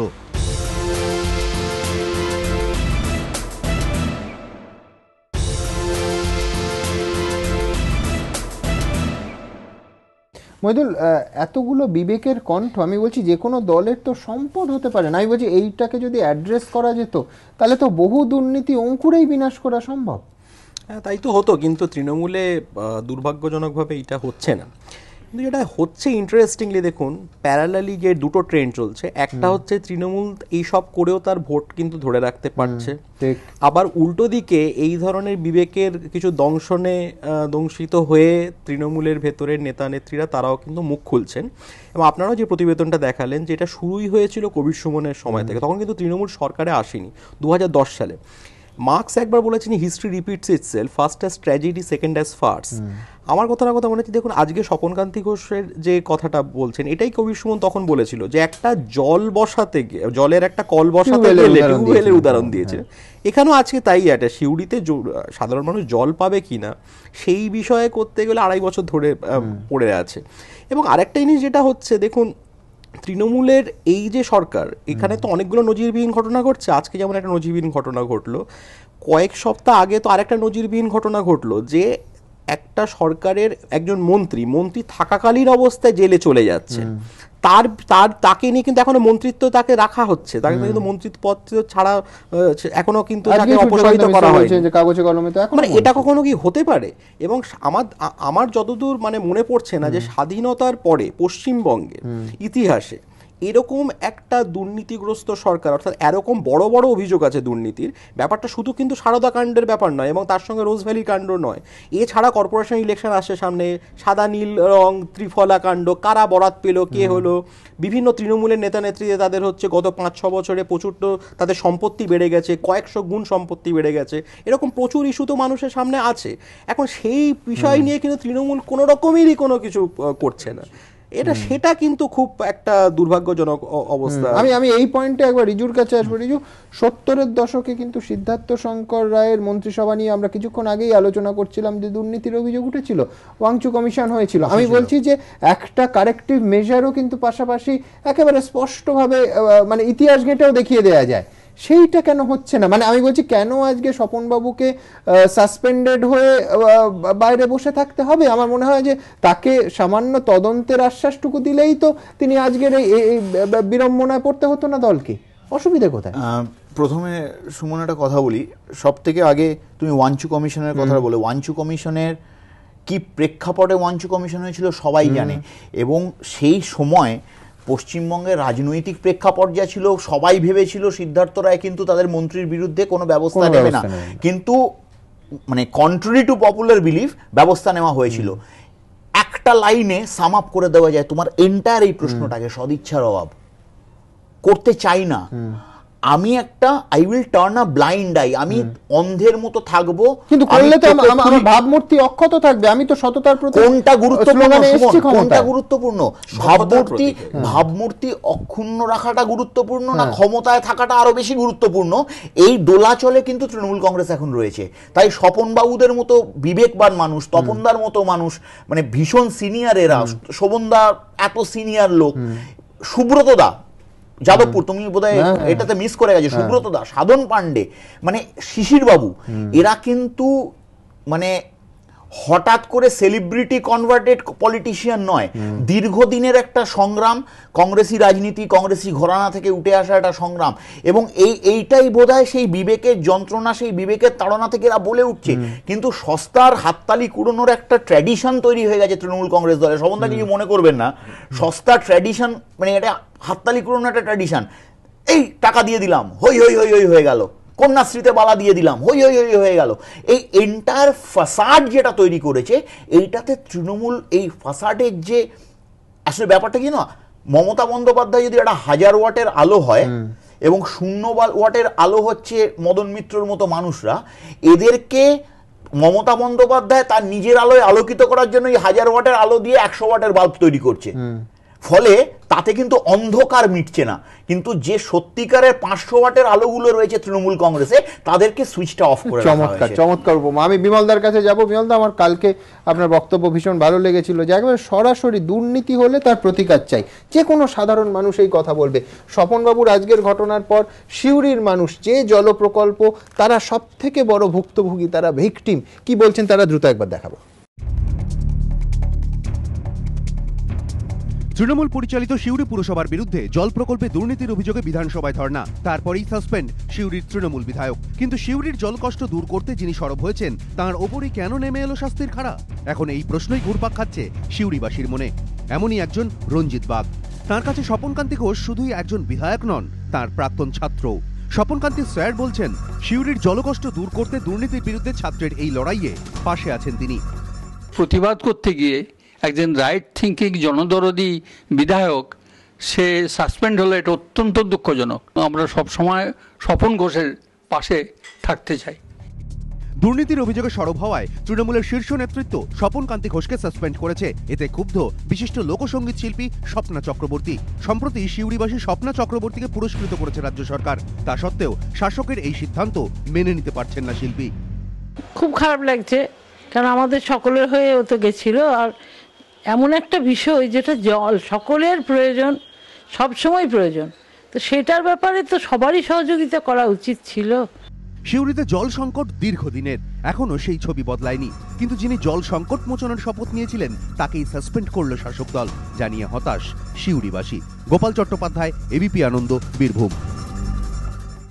বিমলদা, আবার আমার এক প্রশ্ন, যে আজকে প্রেস কনফারেন্স করে তদন্ত হবে বলাটা, যদি ওনাকে ফোনে বা এই 2.5 বছরে ডেলিভার করা হতো, বা কাউকে বলা হতো, বা প্রকাশ্যে ঘোষণা করা হতো, বা ওনাকেই বলা হতো, তাহলে এই গোটা প্রক্রিয়াটাই তো হয় না। কেন এই অলিক্ষ্য নাট্যরঙ্গ? আমাকে একটু সময় দিন। হ্যাঁ, নিশ্চয়ই। আমি কালকে যেটা বলেছিলাম সেই জায়গায় একই স্থানেই আমি আছি, যে দুর্নীতির বিরুদ্ধে দ্রুত তদন্ত যদি না হয়, তাহলে কিন্তু শাসকের ভাবমূর্তিতে কালি পড়ে, নিঃসন্দেহে পড়ে। এবং দুর্নীতি এমন একটা বিষয়, সেটা যদি জনমানুষে একবার মানে সে নিয়ে ভাবনা ছড়াতে শুরু করে, ওটাকে আটকানো কঠিন হয়ে যায়। তাই প্রথম থেকে যদি এটা নিয়ে শাসক দল একটু মানে ভাবনা চিন্তা করতে সিরিয়াসলি, তাহলে পরিস্থিতি এই জায়গায় পৌঁছতো না। ঠিক। এবং আমি স্বপনবাবুকে একটা জায়গায় খুব শ্রদ্ধা করব, যে আজকাল প্রতিবাদী মানুষের সংখ্যা খুব কমে যাচ্ছে। তো আমরা প্রতিবাদ করি না, চোখের সামনে অন্যায় দেখি চলে আসি। সেখানে একজন প্রতিবাদী হয়ে তিনি প্রতিবাদ করছেন, প্রতিবাদীকে আমি সবসময় স্যালুট করি, কিন্তু নট অ্যাজ এ পলিটিশিয়ান। আমি পলিটিশিয়ান স্বপনবাবুকে ঠিক কি বলবো সমর্থন নয়, তার এই কি বলবো কাজটাকে, যে মেথডটা নিয়েছেন, সেই মেথডটা কিন্তু আমি আবার বলি যে এখানে অনেকগুলো গোলমাল আছে মেথডে। প্রথম কথা, তিনি দলে চিঠি লিখেছেন, ঠিক, দলে চিঠি লিখেছেন, দলের মধ্যে লড়াই করেছেন, পারেননি। অপশন কি ছিল? আমি ওনার জায়গায় থাকলে প্রথম যেটা করতাম, বিধানসভা সদস্য পদ থেকে পদত্যাগ করতাম, যে আমি থাকবো না সদস্য পদে। স্বপন অন্যভাবে নেবেন না, আমি আমার মত রাগ করবেন না, আপনি সেটা বলছেন, বলেন তো আপনার। আমি ওই জায়গা থেকে পদত্যাগ করতাম, কারণ আমি একটি দলে থেকে দলের সিম্বলে নির্বাচিত হয়ে আমি কিন্তু সেই দলের বিরুদ্ধে যদি বিধানসভায় বসি তাহলে কিন্তু শৃঙ্খলা প্রশ্ন আসবে। আপনাকে উদাহরণ দিই, আজকে ধরুন বিজেপি একটি বিল এনেছে, জমি বিল, সে নিয়ে প্রচুর বিতর্ক হচ্ছে এবং যা সংবাদ মাধ্যমের খবর যে বিজেপির মধ্যে অনেকে প্রশ্ন করছেন, ভেতরে অনেকে প্রশ্ন করছেন, বিজেপি আজ যদি জমি বিল চেঞ্জ না করে, ধরা যাক করলো না, তার 3 জন এমপি যদি লোকসভায় বসে পড়ে না, জমি বিল উইথড্র না করলে আমরা বসে রইলাম, বিজেপি ছেড়ে দেবে, বরখাস্ত করবে, সাসপেন্ডই করবে। তাই তৃণমূল কংগ্রেসের যেটা করার ছিল, আমি যদি তৃণমূল কংগ্রেসের শীর্ষ নেতা হতাম আমি তাই করতাম। কিন্তু আমি বলছি এই অবধি যাবে কেন? না, দল তো আগে, সেটা একেবারে ঠিক, আমি তো আপনার কথা মেনে নিয়েই বলছি, আপনার কথা মেনে নিয়েই তো বলছি। এখন যারা এমএলএ বা এমপি তারা কিন্তু ক্ষমতার বৃত্তে থাকে না, আমরা ক্ষমতার বাইরে থাকি। ক্ষমতার বৃত্তে থাকার একটা সুবিধা আছে, ন্যাচারাল সুবিধা। ওনারা কিন্তু অনেক জায়গায় নিজেদের কণ্ঠটাকে পৌঁছে দিতে পারেন। উনি গিয়ে ভেঙ্কাইয়া নাইডুর সঙ্গে কথা বলতে পারেন, এমনকি উনি গিয়ে যদি নরেন্দ্র মোদীর সঙ্গেও কথা বলতে পারেন, সেই ক্ষমতা ওনার আছে, যেটা আমার হয়তো থাকবে না। সেই ক্ষমতাগুলো উনি ব্যবহার করতে পারতেন, সেইটা না করে বিধানসভায় না সেটা করতে কিন্তু তার আগে বিধানসভায় বসে পড়াটা, নিজের দলের সরকার নেই, বিরোধী দলের একজন বিধায়ক, আপনি নরেন্দ্র মোদী বাদ দিন, ভেঙ্কাইয়া নাইডুর অ্যাপয়েন্টমেন্ট পাওয়া কি সহজ কথা? না, আমি আবার বলি এটা কিন্তু ম্যাচিউর পলিটিক্যাল লিডারের কাজ কিন্তু এটা হয়নি। তবে ওনার, আবার বলি, ওনার প্রতিবাদকে আমি তোমাদের সমর্থন করছি। আমি যেখানে একটা প্রশ্ন খুব উঠছে যে তুমিও খুব বারবার করছো, যে সেটা হচ্ছে যে এটা তো আগে অ্যাড্রেস করা যেত। একটা 10 কোটি টাকার দুর্নীতি, এমন না বিরাট কেষ্ট, মমতা বন্দ্যোপাধ্যায় দলে তৃণমূল কংগ্রেস, এটা কিন্তু হবে না। এটা হবে না এই কারণে বলছি। শুধু এইটা একটু আগে দেখবে সমস্যা আলোচনা করছিল, ওই যে ত্রিফলা কেলেঙ্কারি, লেকমলের জন্য যে এত কোটি টাকা পুরসভার ক্ষতিটা হলো, হ্যাঁ, কোনোটা হচ্ছে না। আমাদের তুমি এই প্রশ্ন তুমি এটা বলছি না কেন হচ্ছে না, হ্যাঁ, কিন্তু আমার এখানে একটা বক্তব্য আছে, এটা করা যাবে না এই কারণে, তার কারণ হচ্ছে দলের মাথার যে নেতৃত্ব বোঝো, তারা কোটি কোটি টাকা সারদার কেলেঙ্কারিতে যুক্ত। এইটা যদি আমার অবস্থা নয়, আমি আবার নিচু স্তরের চোরকে কি করে ধরবো? আমি তো চুরিতে অভিযুক্ত, আমার মন্ত্রিসভার সদস্য জেলে, মানে আমি নিজে চুরি করেছি, আমাকে আজকে ডাকতে পারে, বা আমাদের অনেক নেতা মন্ত্রী এমএলএ এমপিকে ডেকে নিয়েছে, জেলে মন্ত্রিসভার সদস্য রয়েছে। তুমি বলছো আমি আমার তলার দিকে চোরেদের বলবো যে ধরতে, কি করে বলবো ধরতে? আমার সেই নৈতিক জায়গায় তো থাকবে না, আমি তো আরো বড় চুরি করে বসে আছি। আমি সবসময় চেষ্টা করবো আমার চুরিটাও চাপা দিতে, ওই চুরিটাও চাপা দিতে। স্বপনবাবু ওইখানে ঢিলটা বেড়ে দিয়েছেন। আমি যদি চুরি করে থাকি, আমি কখনো আমার তলার চোরটাকে ধরতে পারি না। আমি যদি গাড়ি চুরি করে থাকি, যে সাবান চুরি করেছে তাকে ধরবো, আমি ওই চুরিটা আটকাবো যাতে আবার চোর চুরিটা ঢাকা পড়ে, কোনোদিন হতে পারে না। এটা হচ্ছে মানে 1 নম্বর। ফলে মমতা বন্দ্যোপাধ্যায় তার দলের বা নেতৃত্বের জায়গা থেকে যা করেছেন, ববি হাকিম বা যা করেছেন, আমি মনে করছি যে তাদের মধ্যে এছাড়া অপশান ছিল না, কারণ আরো বড় চুরিতে দল বা নেতৃত্ব অভিযুক্ত। আর একটা কথা হচ্ছে আমি বলবো, যেটা হচ্ছে যে সেটা হচ্ছে উনি যেটা বললেন যে এটা হয় না, এটা হয় না, অনেক উদাহরণ রয়েছে, বহু উদাহরণ রয়েছে। মমতা বন্দ্যোপাধ্যায় বেঙ্গল প্যাকেজের জন্য দিল্লিতে গিয়ে ধর্নায় বসে গিয়েছিলেন, তাকে কিন্তু কংগ্রেস পার্টি দল থেকে বের করে দেয়নি, তিনি ধর্নায় বসে গিয়েছিলেন। তিনি এখানে ব্রিগেডে সভা করবার আগে সন্তোষ দেব ঢোকার আগে তিনি ঘোষণা করে দিচ্ছে আমি দল থেকে বেরিয়ে গেলাম। দল তার বিরুদ্ধে ব্যবস্থা নেয়নি, বরঞ্চ তাকে বেঙ্গল প্যাকেজের জন্য তার কি কি চাই সেটা ইমিডিয়েট অ্যাড্রেস করা হয়েছিল। এমনকি এটার বহু উদাহরণ আছে, ফলে এটা করতে পারতেন। 2 হচ্ছে স্বপনবাবুদের ক্ষেত্রে একটা জিনিস আমি একটু বলে দিই, স্বপনবাবুদের ক্ষেত্রে একটা জিনিস স্বপনবাবুদের ক্ষেত্রে আছে। স্বপনবাবু এত আজকে তুমি যেটা বলছিলে, আজকে যদি হতো, যদি একটা দল যদি সারদা কাণ্ডে এরকম ভাবে গলা অব্দি আষ্টে মিষ্টে বাঁধানো হতো, মুখ্যমন্ত্রী নিজে বেরিয়ে এসে বলতে পারতেন ইয়েস স্বপন এটা বলেছে, আমি এক্ষুনি তদন্ত অর্ডার দিলাম, 15 দিনের মধ্যে রিপোর্ট বেরোবে, গোটা রাজ্য যেন উল্লাস চলত। কিন্তু আমার মনে হয় তৃণমূল কংগ্রেস, তোমরা যে এত কথা বললে, একটা জায়গায় এসে গেছে যে দুর্নীতির, এটা আমার কাছে অনেক বেশি সিগনিফিকেন্ট মনে হচ্ছে, দুর্নীতির বিরুদ্ধে সরব হলে তৃণমূলে আর বিচার পাওয়া যাবে না। এইখানটা বোধহয় তৃণমূল কংগ্রেস সামাও এই সারদা কাণ্ডটা অ্যাকসেপ্ট করে দিয়েছে।